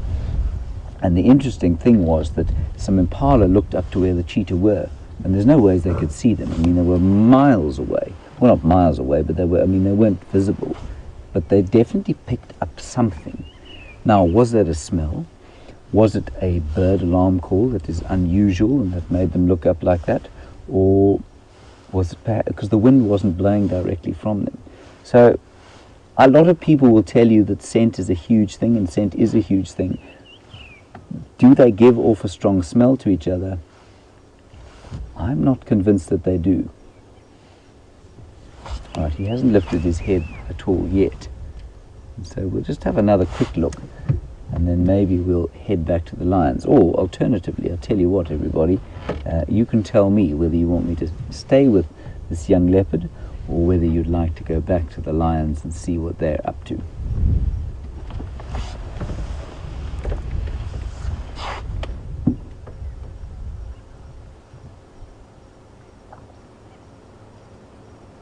All right, and while you're deciding whether you'd like some lion or some leopard, not that there's much leopard to see, we're going to go across to Scott and see what I think he's just exploring at the moment, looking around for things.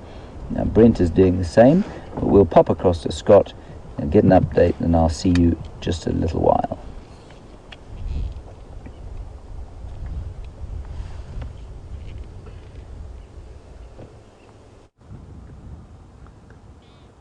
Welcome back everyone, and such exciting stuff over on James's vehicle. The lion and leopard so close to one another, and I must say Brian and I are a little bit jealous, but the beauty of being out here is that there are so many different things to see, and this Battalier eagle looks like it's having a bit of a hard time finding a warm thermal. And that's why you can see it flapping. It's still because it's a little bit cool, and the warm thermals are yet to float the bird up in the sky. But that will happen a little bit later. This one's obviously hungry and eager to look for a meal.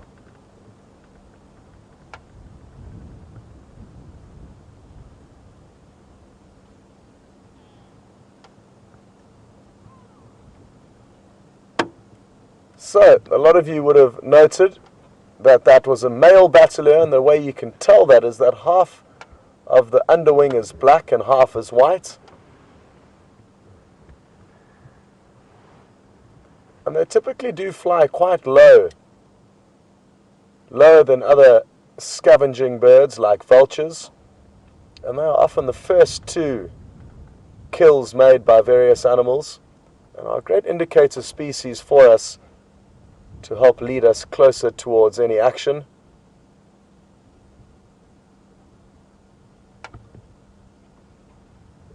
Beautiful. As it warms up, it'll need to do a lot less flapping.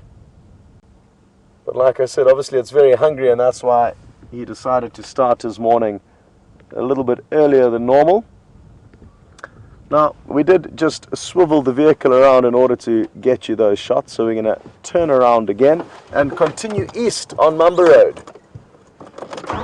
There were some male leopard tracks heading in this direction. In the excitement of the lion tracks that were found earlier by James and Brent, they didn't notice the leopard tracks in amongst them, and therefore a lot of those tracks have been driven over as the guys were following the lions, or the lion tracks. Hard to say which male it was, but a big male, it looked like to me. So So we're just going to skirt through this area and see if we can't find any more tracks.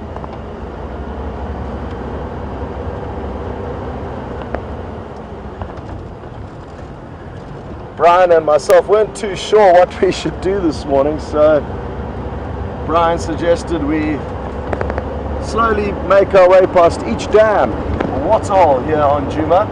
We've checked Treehouse and Twin Dam so far. Our next stop will be the Buffles Hook waterhole, which is about 10 or 15 minutes away from here, and then we'll slowly loop back towards the Djuma waterhole towards the end of the drive. And that way we've got a little bit of structure, or a plan you could say. But there's no exceptionally fresh tracks or any areas that are worth following up on just for the time being, but that could change.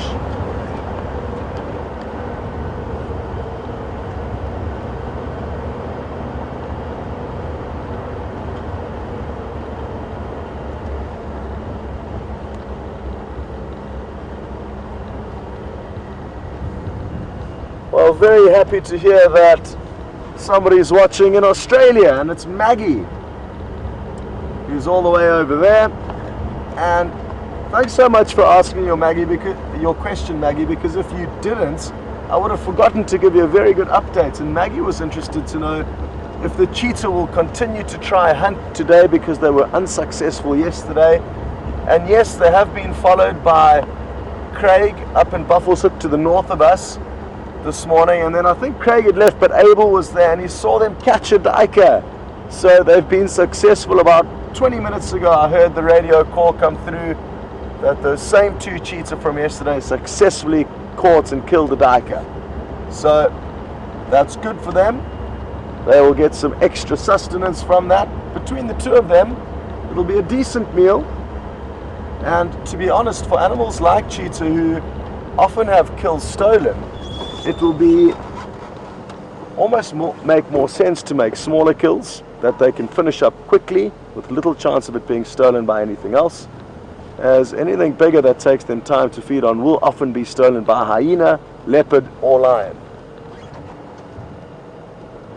Reversed a little bit too far, but I'm going to creep forward a little bit, and then we should be able to get some great views of these Nyala.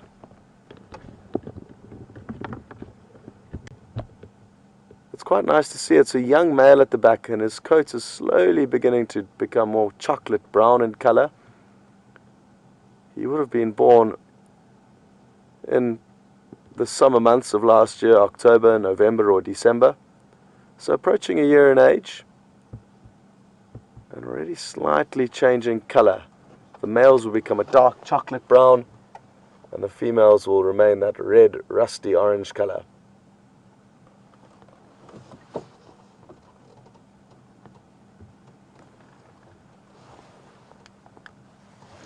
I'm just going to creep forward. They've moved out of view.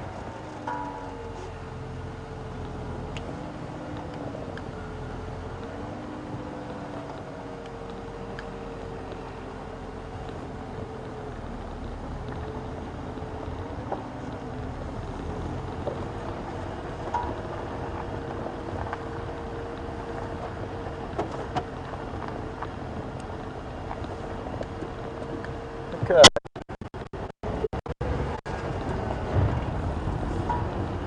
Well, they sadly were behind some thick bushes, so we'll continue on for greater prospects. And curious one, you are very tuned in to the way my brain operates, and they've suggested doing one last riverbed drive before I head out and leave. And for those of you who are new to the show, I really love driving through the riverbed, the main riverbed here, the Mulwati riverbed. Very peaceful and beautiful scenery with the big trees that line that bed, and quite nice because of the tire tracks that are already in the riverbed. You hardly have to steer, the vehicle follows the tracks almost like a railway. But curious one, I did try and do that earlier, but sadly the signal was no good. So I've already done the little riverbed drive, so I got my personal fix. Sadly, we couldn't involve you in that. Also, I mean, you are watching great things with James. But maybe we'll try again later on a different portion of the riverbed where the signal might be a little bit better. I'd love to do that, and thanks so much for making that suggestion.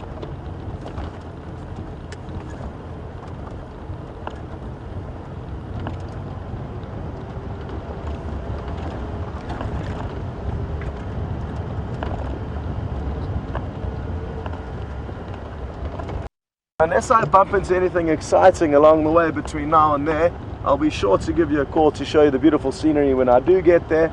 But in the meantime, we will send you back to James and Sindile. I wish I was coming along, and we will see you a bit later.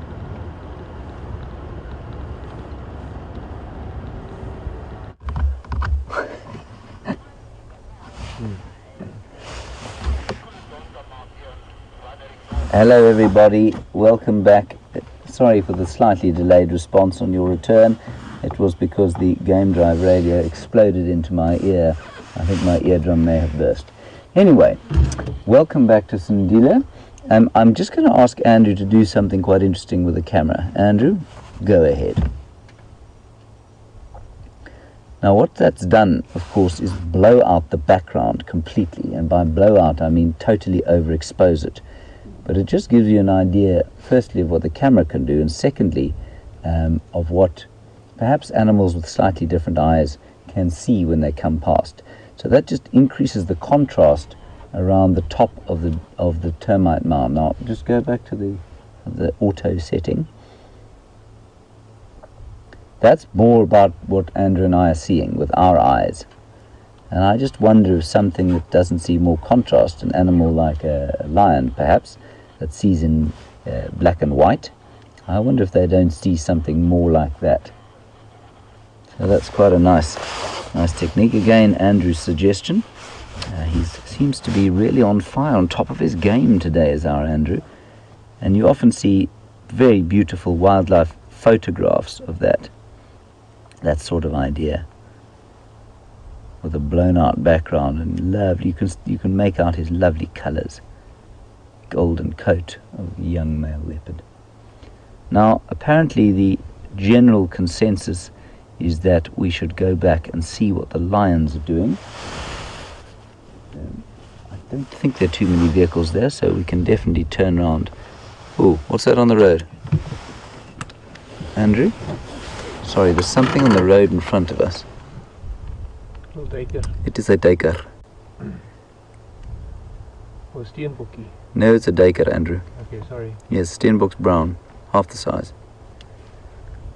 You were doing so well today. Okay, so I think we'll leave little Sindile over there. I'm just going to get a quick update on the radio to make sure that no one's coming here, and because I don't want to make it difficult for them to find. Are any stations making their way to this sighting on the termite mound on Triple M?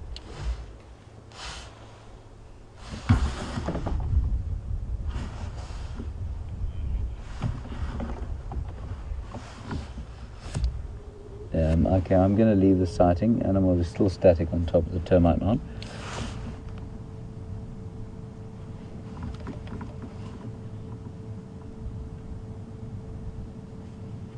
No response.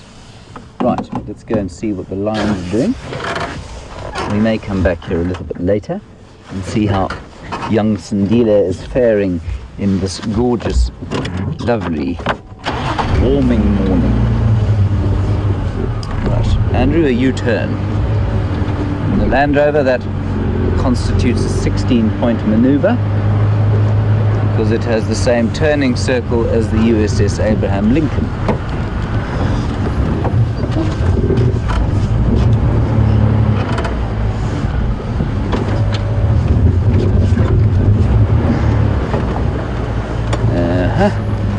To form.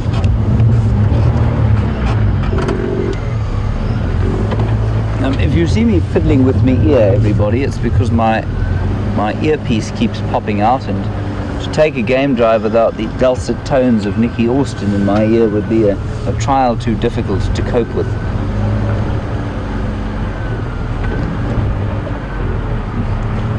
Nicky is going on leave today, and she will be replaced by the slightly American twang of Tara Dales this afternoon.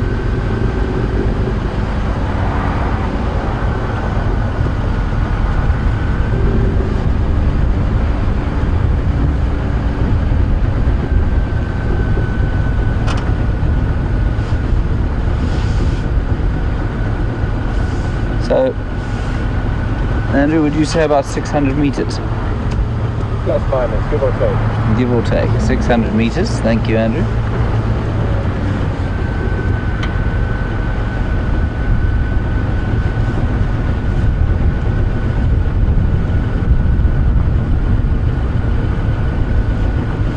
So just while we drive down here, probably about 600 meters away, and a bit of a couple of lots of comments about how close the lions are to the leopard.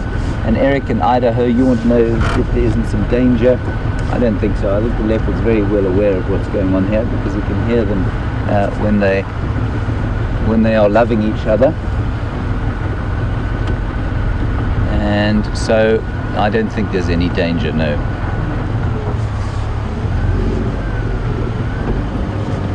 Ingat Lola.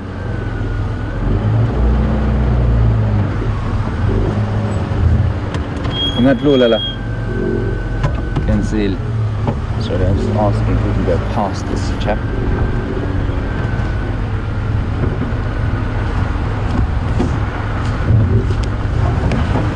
Sorry.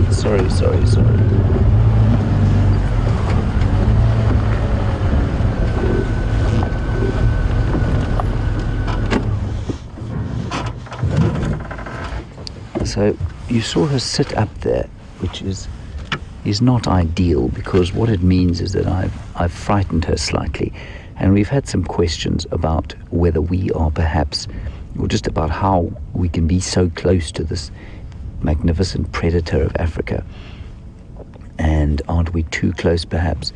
No, not really. You know, these animals will react and tell us if we're too close, either by giving us a growl, but more likely in an open area like this by moving away. And these two lions just couldn't care less about us. So I did hit a little stick as we came in here, and that's why she sat up and looked at us, which isn't great. I always feel a bit bad when that happens. I like to make sure that we try and have as little impact on them as possible. But you can see the male didn't react in the slightest. His little pom-pom tail resting gently on resting gently on the road there.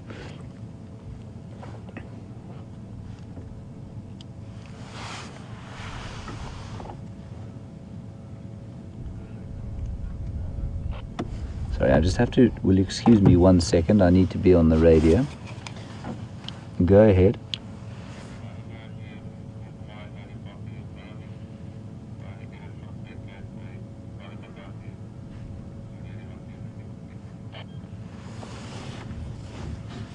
Okay, we're just going to move forward a little bit and try and get out of the way.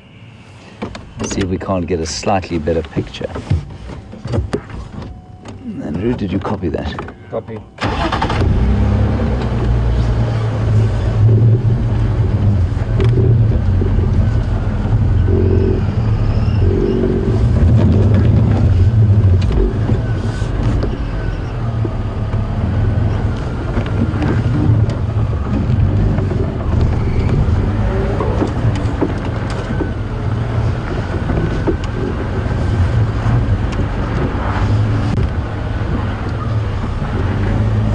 There we go, see them both now.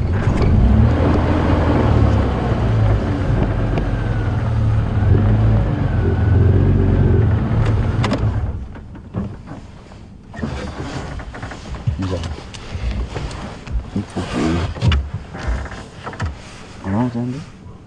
All good. Good.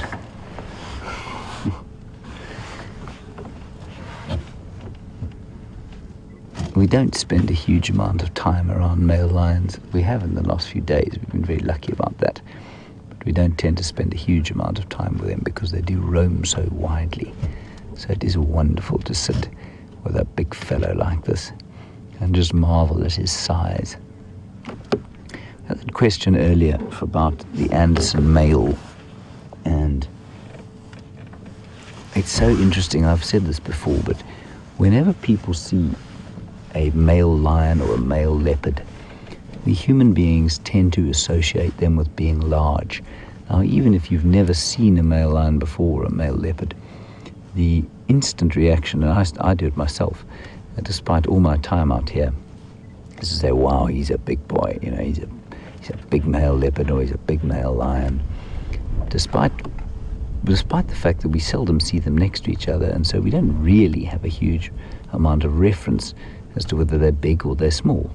And then with the lions, or the females, sorry, what we tend to do is to associate them with beauty almost straight away. So we see a female leopard or a female lion, and we say, that's a beautiful lioness, or that's a beautiful female leopard. And, well, they almost universally are. But again, it's not a sort of objective look at them. It's just a kind of immediate reaction. And I find it so interesting in our human psychology that that's basically what we associate with the sort of feminine form of the animals out here. And the male form is, we look for size and strength and power. And in the females, we look for sort of beauty and elegance. And I think that's quite an interesting piece of our human psychology. I certainly do that myself. It's totally instinctual.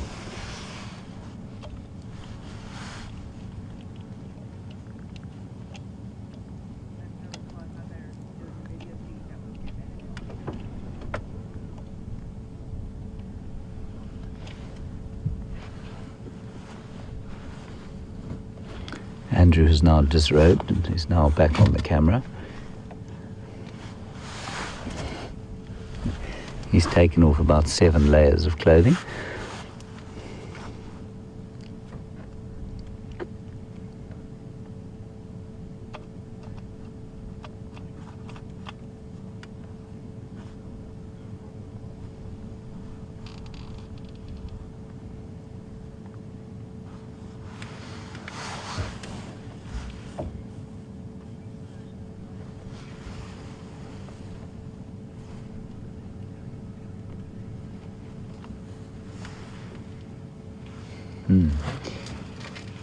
Now, I'd like to tell some sort of story about what I'm going to explain now, but it's difficult because their eyes are shut. Andrew, can you see their eyes are shut? And Tiens, you want to know from Margate, welcome, from Margate on the Natal coast of South Africa. Do their eyes have the same pupils as domestic cats? No, they don't. I mean, you can't see that now, of course. The big cats have round eyes, eye pupils, completely unlike domestic cats, which tend to have that sort of, you've referred to them as snake-like pupils. And yes, they do have sort of snake-like pupils, but not the big cats. So the lions and the leopards and cheetah don't have slit pupils.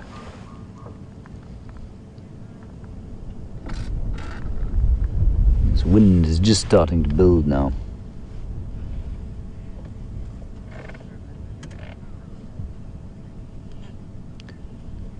So we're going to nip across to Scott quickly. He's got some animals coming down to drink as the warmth of the morning builds, and I'll see you just now.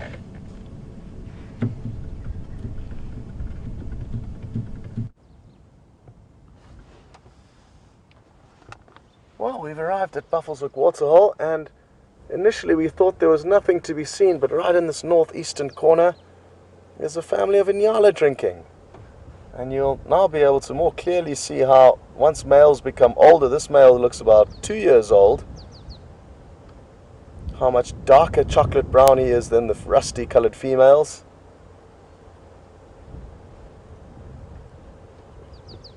The wind's also picked up in the last 10 or 15 minutes, and I'm sure it will continue to do so. It's kind of been a set trend over the last few weeks. The months of July and August can be quite windy during the day.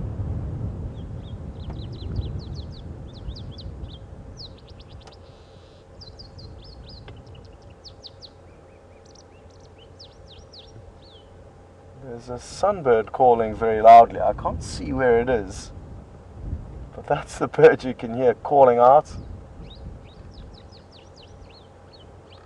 Well, at least I think it's a sunbird. I could be wrong.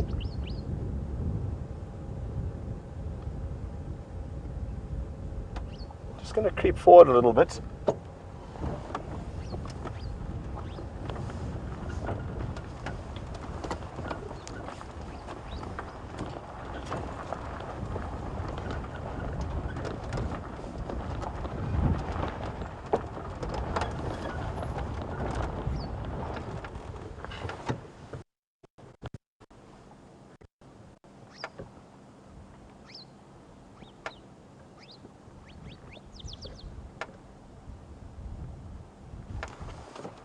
I'm scanning around hoping to find this bird that we can hear calling, but I'm not having much luck.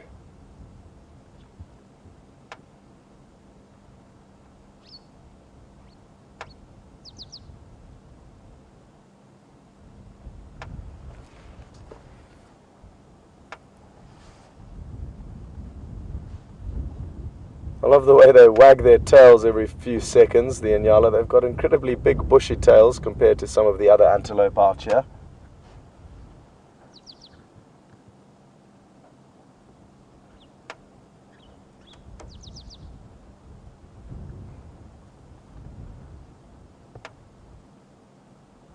Great, well, they've disappeared. There doesn't seem to be too much at the waterhole, so we're going to send you back to James, and we will see you at the next waterhole.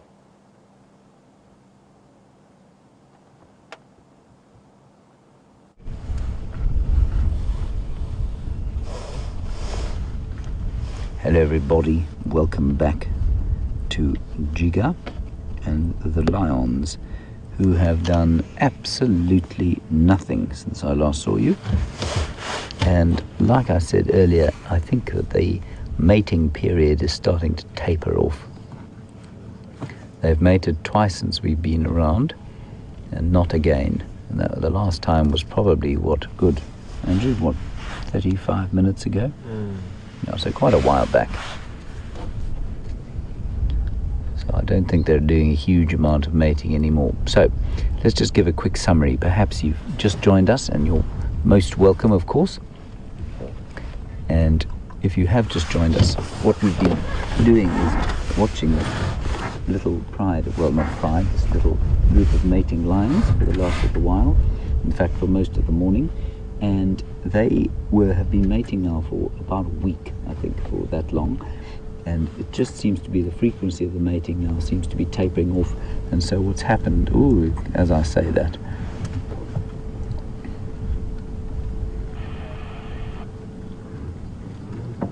but she's just not that interested anymore. She is putting up with it.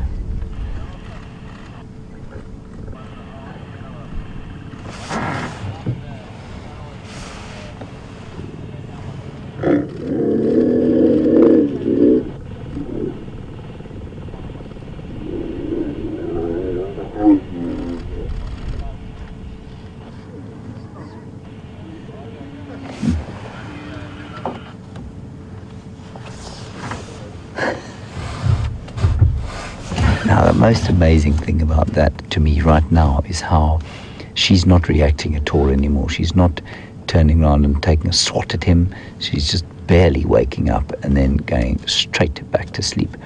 And I think that is a sign that things are starting to taper off now.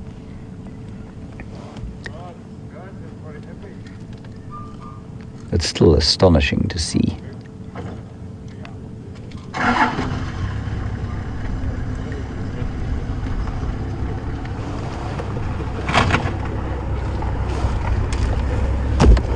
And of course a precarious time for her to be pregnant, because there's territory of this Matima Male and his coalition partner is certainly under threat from 5 marauding youngsters from the north. And so he, if she gets pregnant now, which she probably will after an extended period of mating like this, 110 days later there will be cubs. So that's 3 months. And then if they to survive, they're going to have to survive another 12 months after that. So these males are going to have to hold this territory against those 5 marauders for at least another 15 months if the cubs from this conjugal meeting are to survive.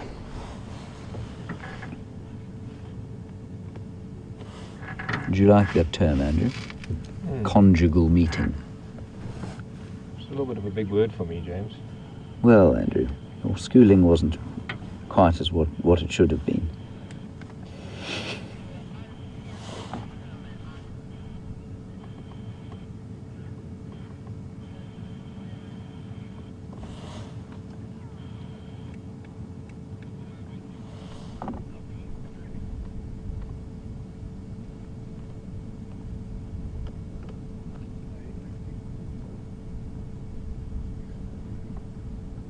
That's a really nice picture of them. They almost look cuddly, don't they, Andrew? Mm-hmm. It'd be quite nice to just go and snuggle up between the two of them into the mane of the big male. I don't think we'll try though. It's all the same to you. Can be the middle spoon. I've heard something.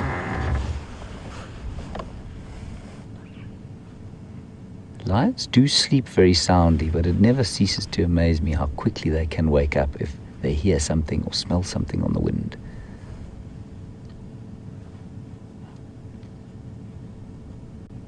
He is absolutely magnificent. He really is quite a lion, eh? Despite his little twitch. He's just lifting his head into the wind.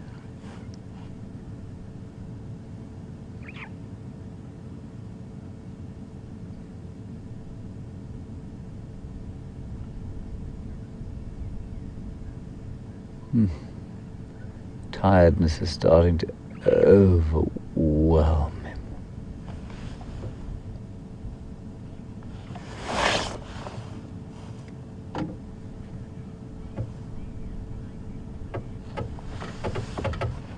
Right, everybody, will you just excuse me 1 second?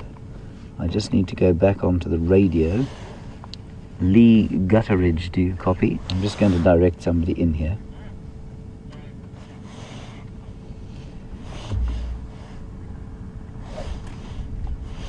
Sorry, Lee Gutteridge, I was on the Arathusa channel. These animals are static at the junction Triple M Gari Main. 2 stations here, if you would like to make your way.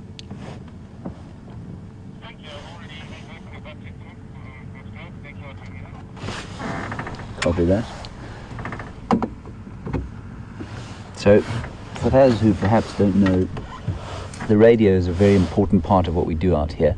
Obviously, it's quite a large area to explore in a short period of time. I really don't like that tautology. I mean, in a short period. And the radio does help us to tell each other what's going on.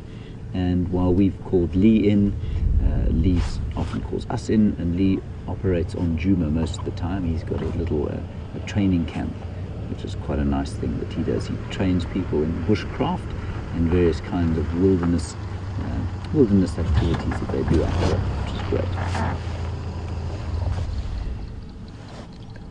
Oh.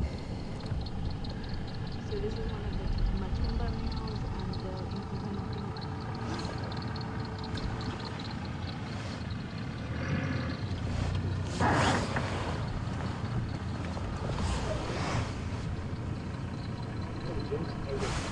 Good, how are you?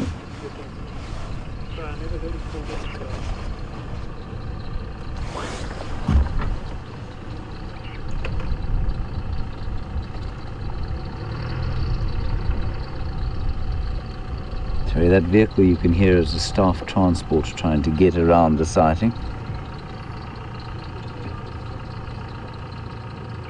You can see a beautiful, beautiful shot of the wind ruffling his golden mane.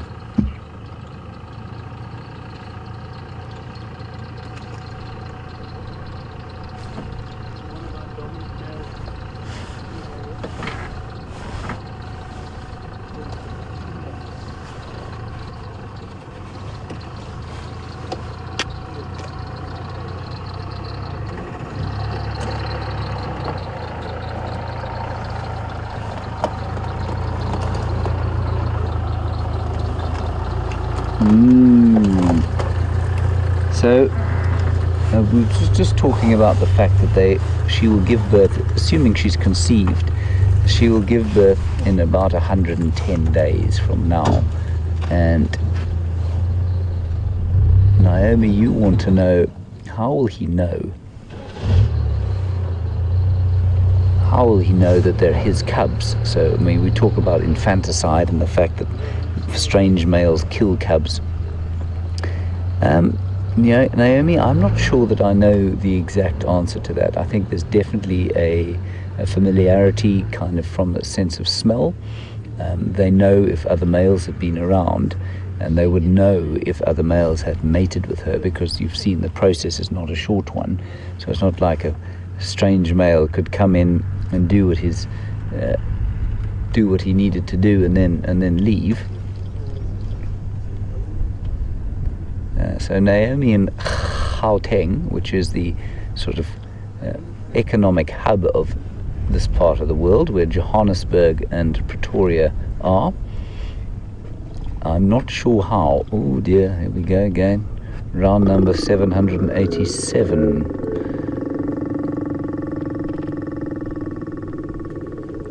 Just listen to that call. Oh, that's interesting.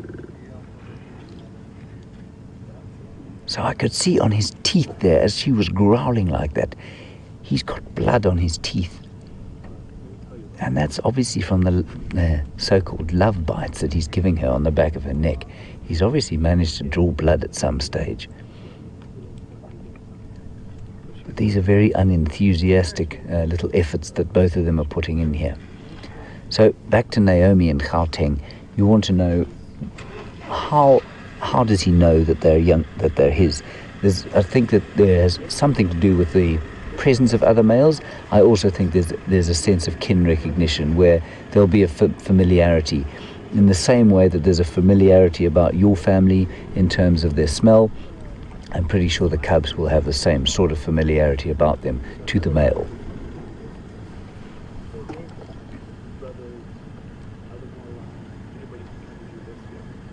That is part of her way of selecting the fit atmosphere. Part of that. After mating, I think vocalization will, and the males will, Oh dear. The inhalation of dust has caused movement. And if you look at her now, she is quite skinny. I think she could do with a meal after the exertions of the past week. She's just going to find herself a fresh piece of road to lie down in.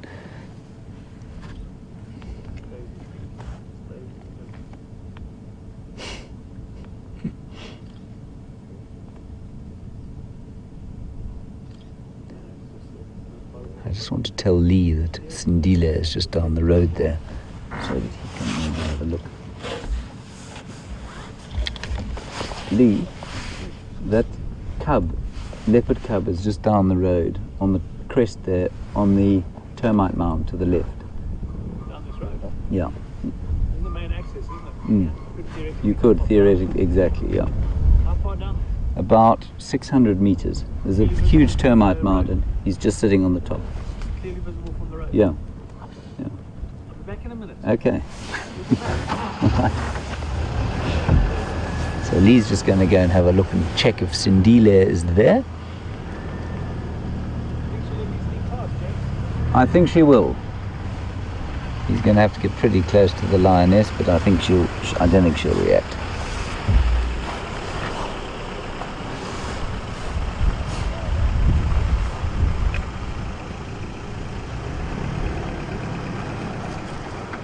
So you had a question. There were some questions a little while ago about habituation to vehicles and about how close we can get and why we can get so close and that sort of thing. And quite interestingly, you've just seen Lee drive very close to that lioness, and Lola in Ohio. You want to know basically, how do we get them so comfortable with vehicles? It depends very much on the animal. So lions, which are completely confident in themselves, they're the apex predator of the area, apart from us, they tend to habituate pretty quickly, you know. And they tend to, sorry, Andrew made a odd grunt there, which distracted me slightly. They tend to habituate very quickly because they're confident. That said, if you see a lion for the first time, if it's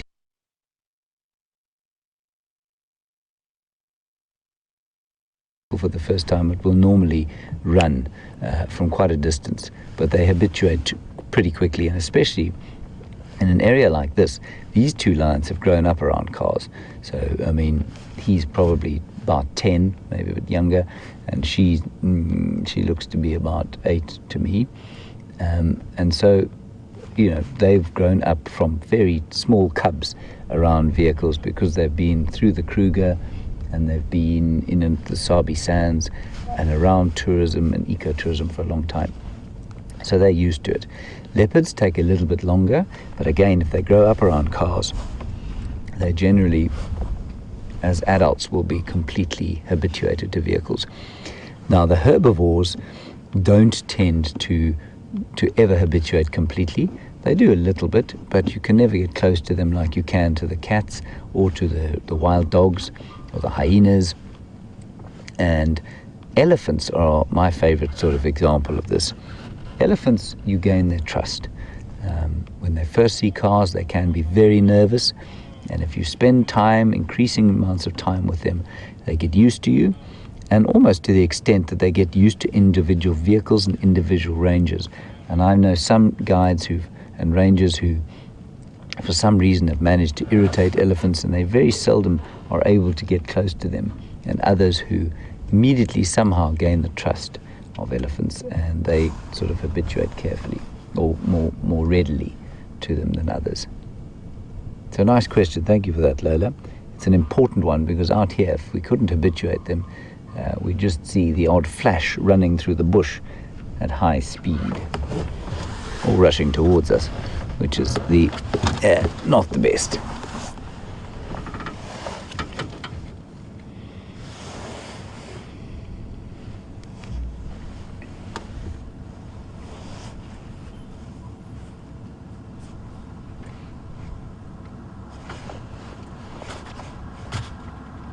So your picture's going to be disturbed slightly now by a chap coming past.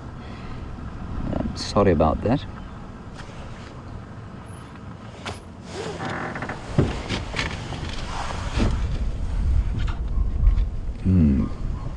Lovely wind ruffling through his what looks to be a fairly salon quality mane.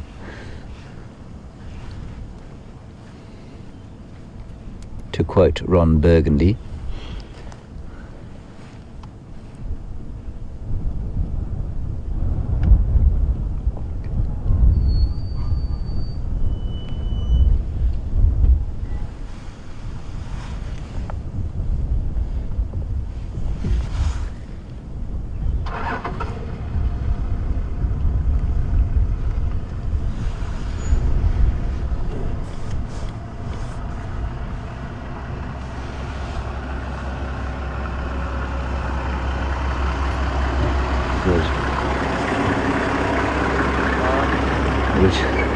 Just a quick look at the sky while the vehicle goes past us.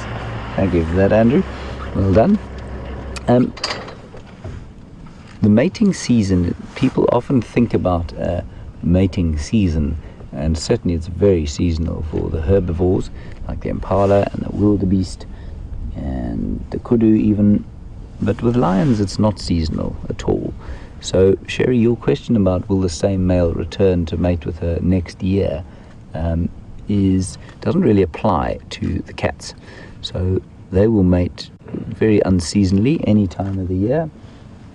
There probably is a birth peak, I would suggest, probably towards the end of the winter time, but that's not necessarily common. And basically they will mate whenever they can.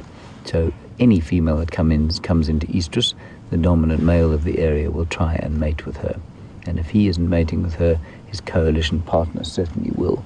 So it's not a question of will they come back every year. There's no defined mating season, Sherry.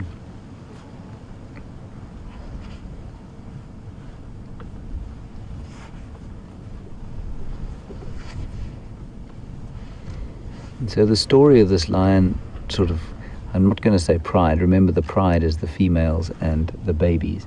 The story of the lion population, which isn't a very romantic word, but it is the right one to use here, is unfolding all the time, and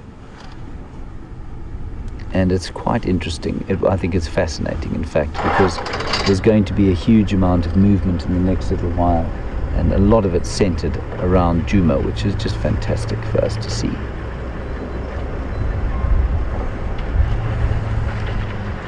And I think a few of you are wondering about that blood on his tooth. I don't know if we managed to see it. I think so. Yeah, Andrew thinks he got it, so I don't know if maybe you saw it. It could be an injury from his gum, or it could be some blood from biting her. And you can, let's just, Andrew, can we try and get in tight on her, on her neck? Let's see if there are any bite marks there. You can definitely see where the fur has been ruffled, and he's been biting and chewing on the back of her neck there basically for the last 7 days. And so it wouldn't surprise me if he's broken the skin a few times, and if there's a bit of blood on his tooth from her neck. It could also be from his gum or the inside of his mouth, from where he wasn't quick enough, and she turned around and swatted him one. So that could well be a reason for why there's a bit of blood on his tooth. So I think not too long from now she'll rejoin the pride, and the 3 youngsters, probably sisters.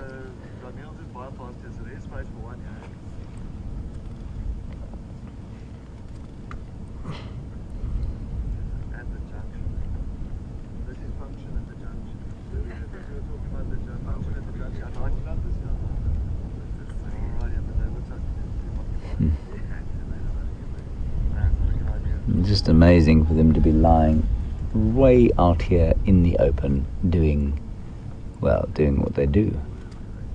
Voyeuristic lions that they are, without a care in the world.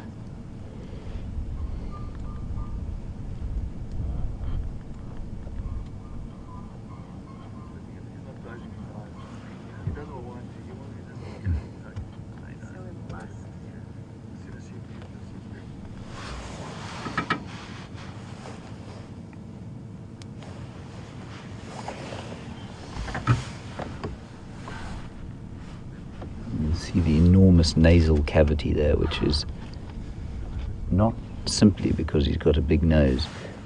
The big bad wolf, or the Little Red Riding Hood story of the big bad wolf, is not entirely apocryphal. You know, these animals have enormous noses because they have incredibly powerful senses of smell, big ears, same reason, ear to hear, and of course amazing eyes for the night time. What's interesting is if you look at remember we had the cheetah yesterday.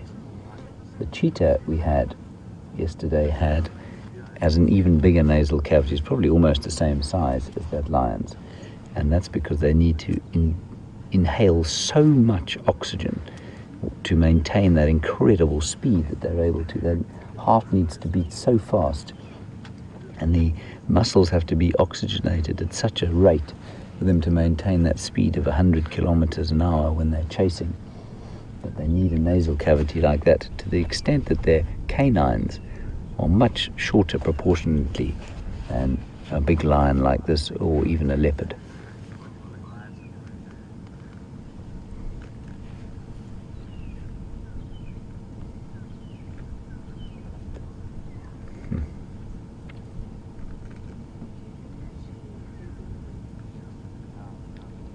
Now, I've seen many male lions in my time, and very few of them as magnificent as this fellow. Often in this area their manes aren't nearly as full as this. So certainly the first male lions I ever knew out at Ngala, 4 young males, which took over a territory.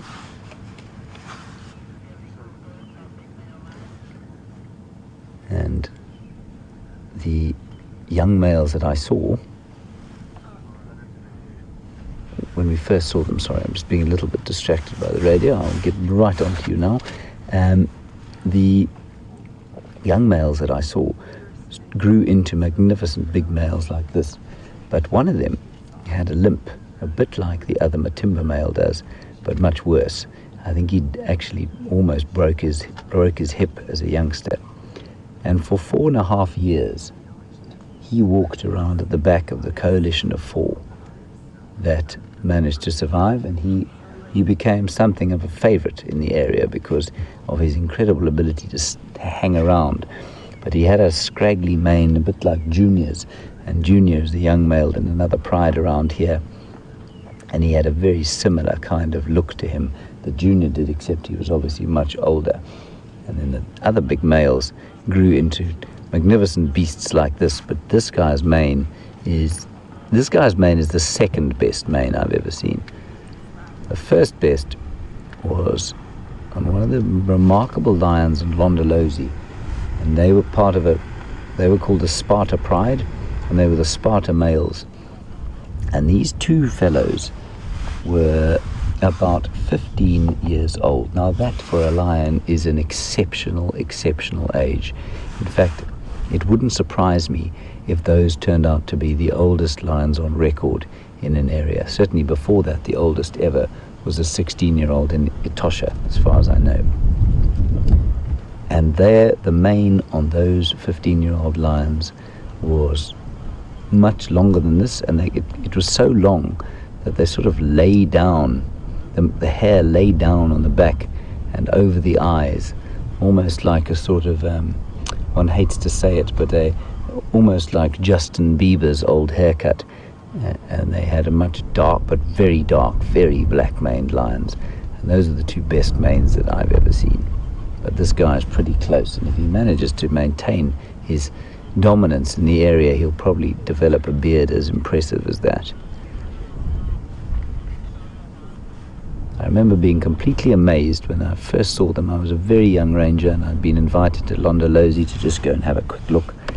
And there, these 2 huge lions were with their flowing manes, totally iconic.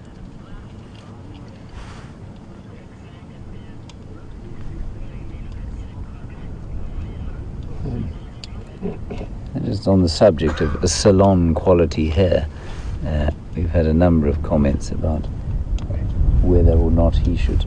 It looks like he's had a brush, and he could probably do some adverts for L'Oreal and various other hair product places. I think they'll be queuing up to try and get a look in on hair like that. I wouldn't like to be the hairdresser who had to try and wash that hair, however. I think that might be an uncomfortable experience.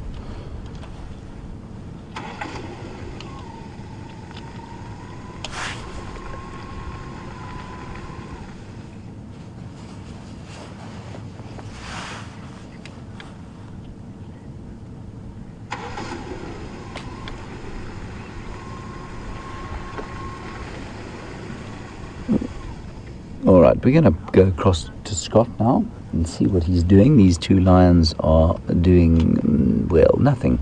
And Scott will give you an update as to what he's been doing. I know he's been tracking something. So let's go across to him, and I'll see you in just a little while.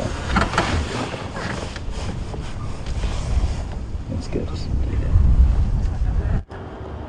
Well, sadly my little tracking expedition did not amount to anything. It was merely just taking a chance walking through an area that's very thick and difficult to get to with a vehicle, where a female leopard, in all likelihood Karula, was seen yesterday afternoon, very full-bellied.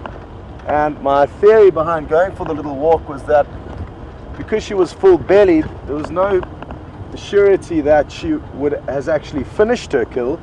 And my thought was that she just came to the Gallagher waterhole for a drink, and that's where she was seen by some of the housekeepers, actually, as the guests were out of camp and the place was being tidied up and the housekeepers called in the leopard. And a few people managed to get there. I know Jamie rushed into that area, but she was a bit late. The leopard could still be around there, but not according to any signs that I saw walking through that area. I also saw footprints of Brent. He had said he was going to try his luck as well, and he obviously also walked through that area, but hasn't updated us with anything useful. So we've just got one last waterhole to tick off, and that's the Djuma waterhole. And we did drive past it a little bit earlier, and there was just one Nyala going down for a drink, so we thought we'd continue. Maybe there'll be more action there by the time we get there.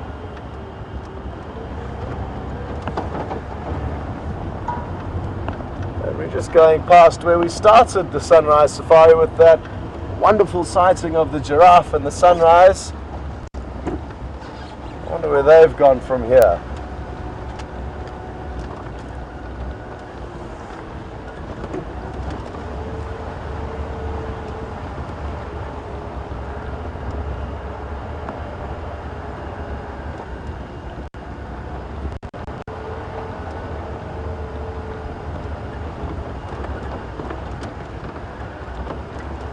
And during that wonderful sighting, I did take a few photographs, which you would have heard snapping away.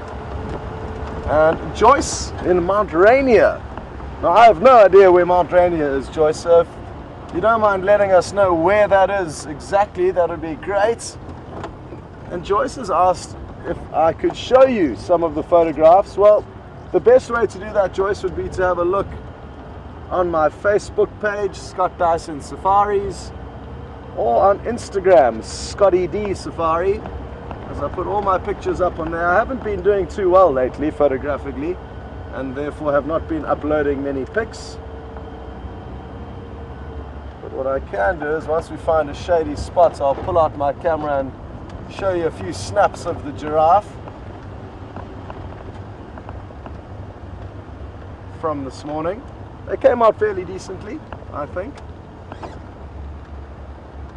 The good news is there's a patch of shade as well as a lone gnu. So we'll stop here. Brian can show you the wildebeest while I get the camera out.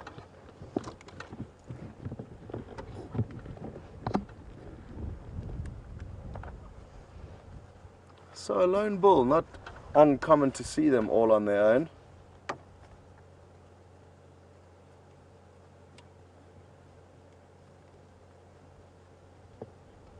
But there's a herd that is evidently moving through this area, and we do see it from time to time.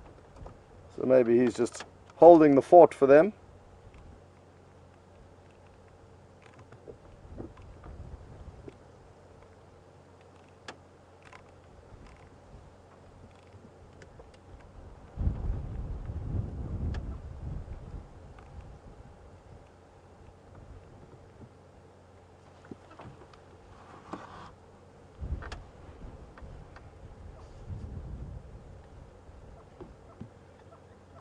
Ah, have you got an itchy head?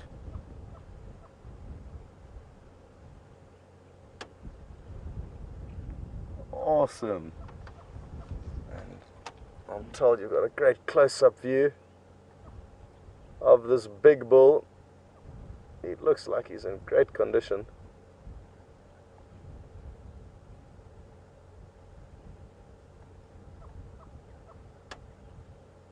Yeah, they are such bizarre looking animals, but uniquely pretty, I guess you could say. I love their brindled coats. And look at how his long mane is draping back over his back. Well, not anymore because he's turned around. It's draped over onto his left-hand side. Little scraggly beard.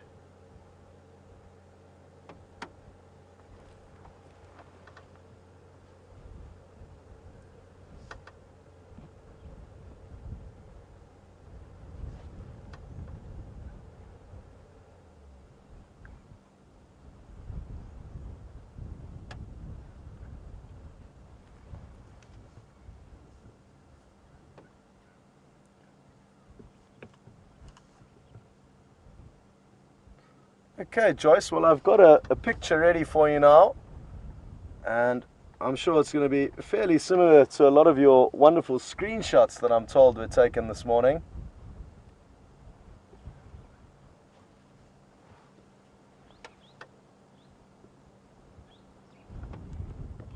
Is he going to have a dust bath? We'll watch closely. He could just be getting ready for a toilet break.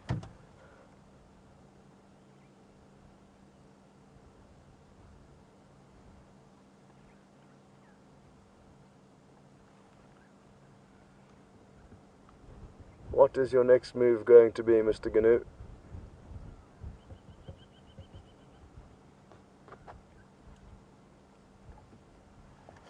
I've just heard an update on the radio. Just need to listen closely and ask Ephraim exactly what's going on.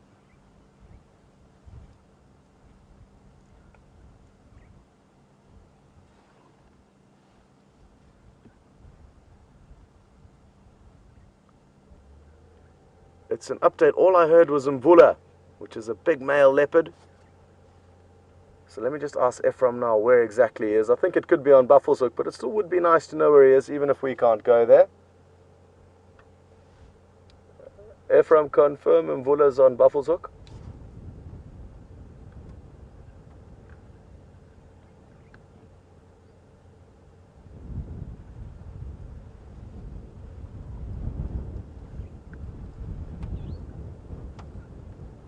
Well, everyone responded at once there, so I got a jumble of 3 different people's answers, but that's good enough. Okay, copy, thanks. It sounds like he's on Torchwood, which is to the east of us, but who knows, maybe this afternoon Brent or Jamie or James, whoever heads out, will get lucky. So good prospects. He's not far from our eastern boundary. And Joyce, here's one little pic of the giraffe that you requested to see. And wasn't it a magical way to start off the safari this morning? It was probably the highlight for me. Since then, things have quietened down a bit on our vehicle, but thankfully James has been in the right spot. Okay, well, there's a little photographic tour, Joyce, and let's continue now and see what else is going to be happening. Probably down at the waterhole will be our next stop.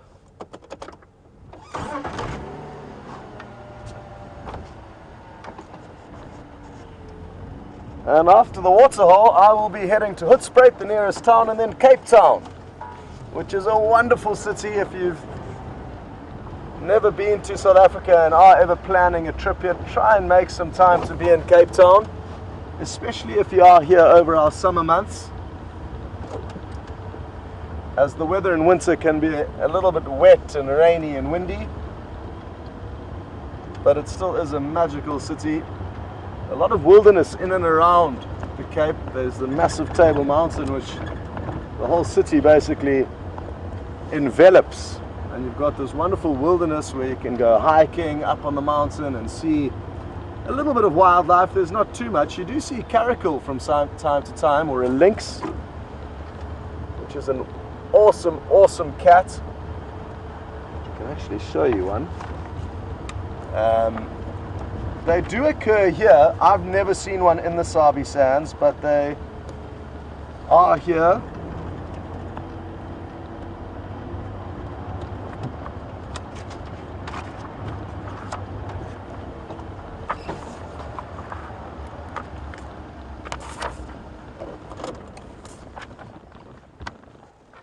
Take a look at this awesome cat. It's not the best picture of it, but they've got these awesome tufts of fur that grow off their ears, and they've got short tails, almost as if they've been docked. They're also known as a lynx, but that can be a little bit misleading because there's many different types of lynx around the world. So caracal is probably a better term for this specific one.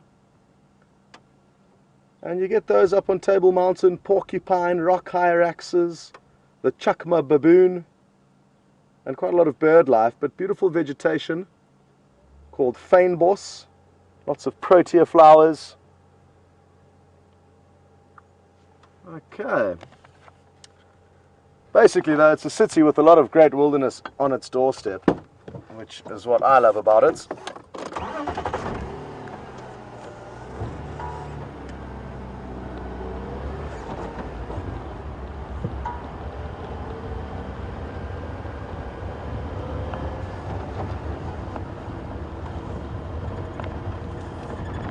Well, thanks very much for all your kind words, and thanks for me sharing the few photographs I did with you. And Kevin is asking to see a picture of a fish. And I'm going to have to ask Jean-Andre to pull that out. He's the only one with that footage that we need to get a screenshot out of. So sorry I can't show you any pictures of the fish that I wrangled with my bare hands the other day. It was a lot of fun, but we won't be doing too much more of that. As much fun as it is, we don't want to distress the animals and cause them any unnecessary hardships. And I guess catching those fish on a once-off occasion is kind of okay, but we're not going to be doing that again, because it's better for us to leave the animals in peace, and that way we can just look at them. I guess it's a little bit tricky with fish, because we'd have to be scuba diving in order to show them to you without touching them. And in the murky, muddy waters of the Sabi Sands, that is never going to work.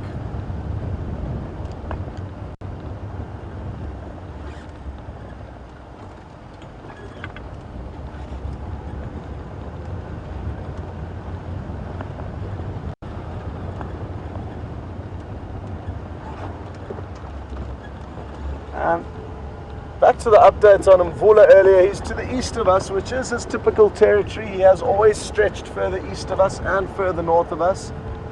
And Remay, good to have you with us, has just asked, do we think he's been completely pushed out of his territory? And no, I don't. I think he's still holding on to a lot of Djuma.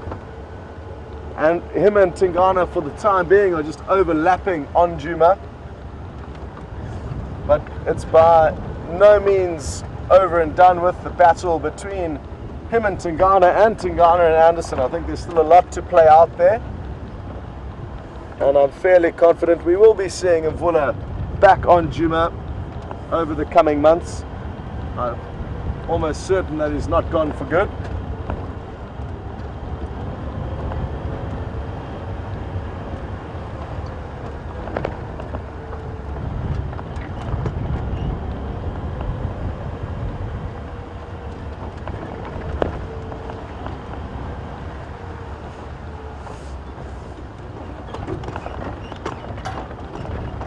So we will shortly be at the Djuma waterhole, and let's hope there's something there.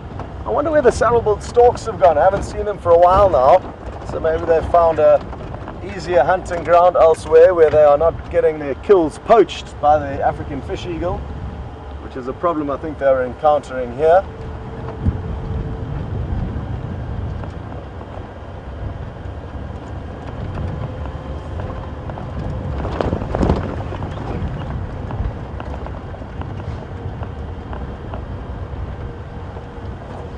Okay, well, we've just got an update from Suzanne Wolf, and thanks so much for sending that through. It was obviously seen on the Djuma waterhole cam, a whole flock of guinea fowl doing their business, and they are quite comical animals to watch, so maybe we will get to see them. There's a bit of a bird party going on here, so I just want to stop and see if any of them flutter into the right spot. There might be a few new birds to add to the list here for some of you. Brian, if you can go below. It's so tricky because I've got no idea what Brian's filming, so this is a bad idea, because I'm not going to know which bird he's on, and therefore not be able to tell you which bird we're looking at. Try directly. Sorry? Try directly. They're hopping around too much, but it looks like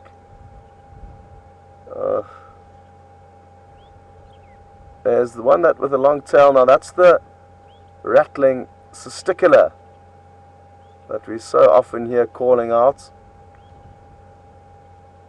alarming at just about anything that moves. Oh no, hang on, am I getting confused here? Am I getting confused? I think I may be. There's a identification, very long tail. I guess it's remotely similar looking to the rattling testicular. Oh, awesome, that's the one I wanted you to see, the one with no tail, which you can see hopping about now. And it's called a long-billed crombeck. Well done, Brian. That was the one that I was hoping to actually show you. So well done to Brian for following it, and I'll find that picture for you in the book as well. I've got the rattling testicular and tawny flank prinia already lined up. And they're just searching for tiny little insects that they're feeding on. And they typically move in little bird parties. It's not uncommon for birds to move around together where there may be a hatching of sorts, and I guess... Okay, we need to send you over to James quickly. So he's looking for insects or what? Yeah. Hello everybody, welcome back. While you were doing a bird party with Scott, we've got a, well, not a bird party so much as a, well, just a bird hanging about the place really. That is a not a long-billed anything, it is a green-backed wood hoopoo. A green wood hoopoo, sorry, used to be known as the red-billed wood hoopoo, which is a much better name for it, I feel. And what he's doing, Andrew, follow him, don't lose him, there we go. What he's doing is searching for insects, and normally that beak is pretty good at getting nectar from flowers, and then actually it's more a probing beak, so they probe underneath the bark of trees to try and pull out grubs and little insects that might be there, and that's what he's doing now. And as I've said a few times, it's a difficult time of the year for them because there's not a huge amount in the way of invertebrate life knocking about the place, and that of course is why half the birds here just disappear overseas for the course of the winter.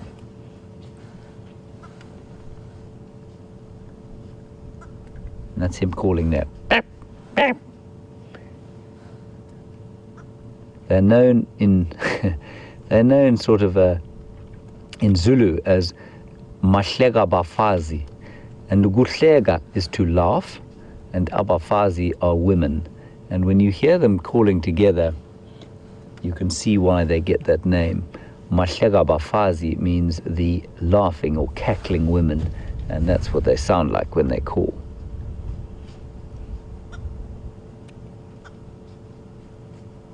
I wonder where the rest of his flock seems to be grabbing some kind of insect out of the tree. I'm just going to try and retrieve my binoculars from beneath my pile of clothing.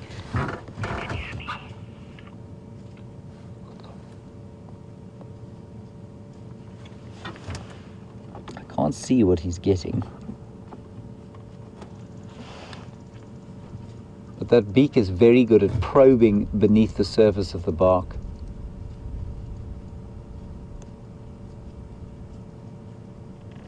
And now he's just looking, he's a magnificent looking bird, isn't he? But they're normally in flocks, and so I'm not sure where the rest of his flock is.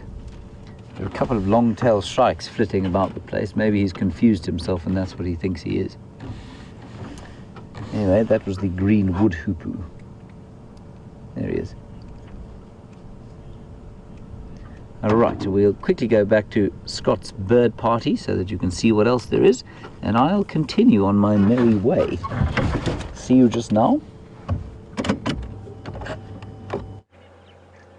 Welcome back, and we're still here with the bird party, and very happy that we rushed your to James to see the green wood hoopoe. They are such awesome birds,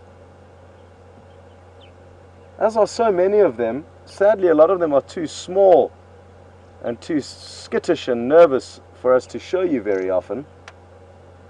But we certainly do try, and we will continue to keep notching up the amount of birds that a lot of you have on your bird lists.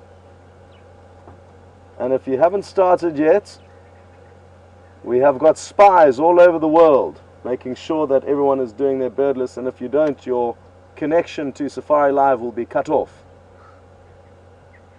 So be sure to start if you haven't already. And it is such a great way just to keep track of how many birds you've seen and how many birds you begin to learn and know out here. This Birchall starling really is showing off, although it needs to get into perfect sunlight for those feathers to iridesce, and it's just disappeared behind a tree. And let's maybe have a quick look in the book while it continues to lurk in the shadows, although what's its next move going to be? Hard to say. Let's wait until it take a few more steps into the sunlight. There we go, look at that.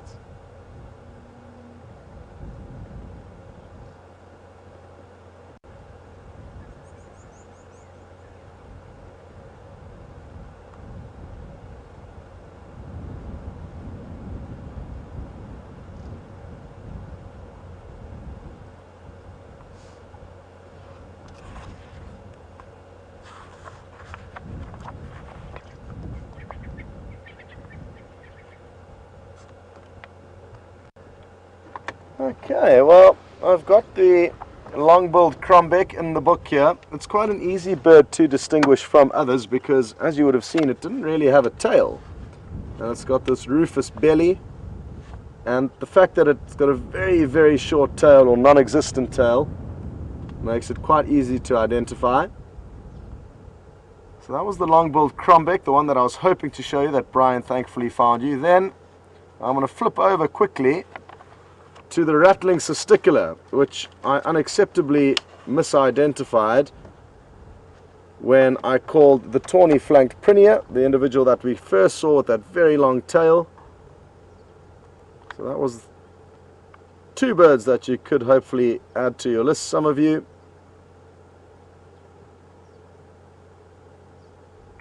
Good.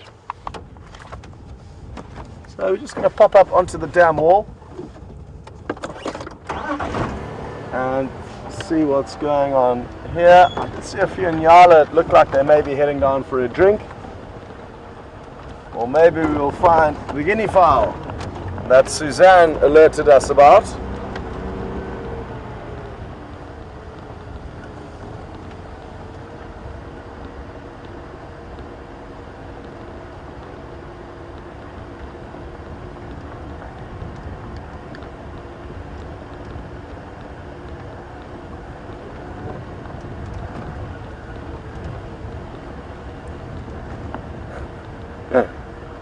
Well, we've just had a funny comment sent through from X-Ranga saying that the animals are frustrated that I'm going off on holiday, yet they have to stay here and continue working, and that is why they have decided to take the morning off and make me work all alone with no help from them. So thanks for sending through that humorous comment, X-Ranga. And let's take a closer look. There are some nyala making their way towards us, but I'm not convinced they are going to drink at the main waterhole. Got the lodge in the background there, the Vuyatela camp, and there's a small waterhole just up to their left that water is pumped into, and they may be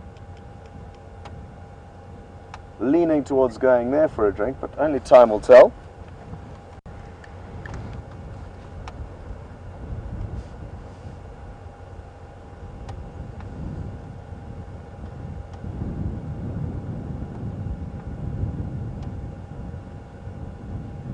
And I was mentioning earlier how wonderful Cape Town is with the surrounding mountains that you can go hiking on, and Anna Maria has just asked if Nikki and I will be doing any hiking, and we certainly will. I've got a friend of mine coming out from Kenya I haven't seen since I left there this time last year.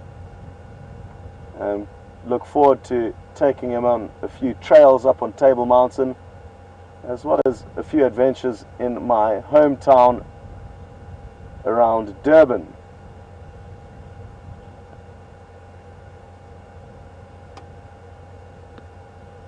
Such beautiful antelope, the Inyala.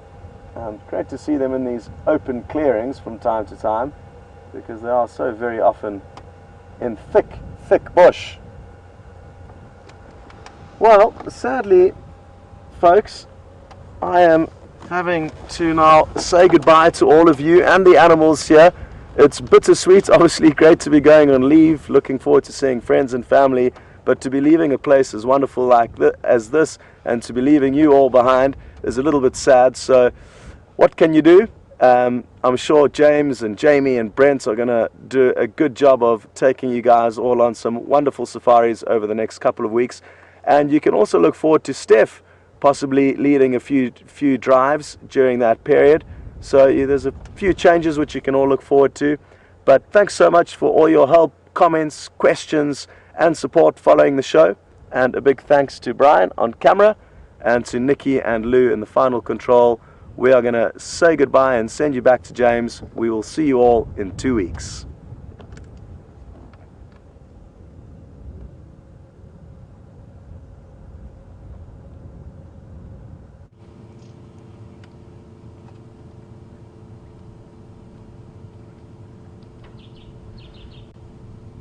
Hello everybody, welcome back to, well, not Giga so much as this magnificent Balanites Magami tree or torchwood.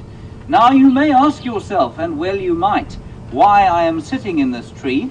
Well, there's a very good reason for it. The reason is that it is Nicky Austin's favourite tree, of course, and Nicky Austin and Scott are going on leave today, so I'd like to thank them both very much for their contribution over the last little while. And so I thought I'd climb Nikki's favourite tree for her and attempt not to fall out of it.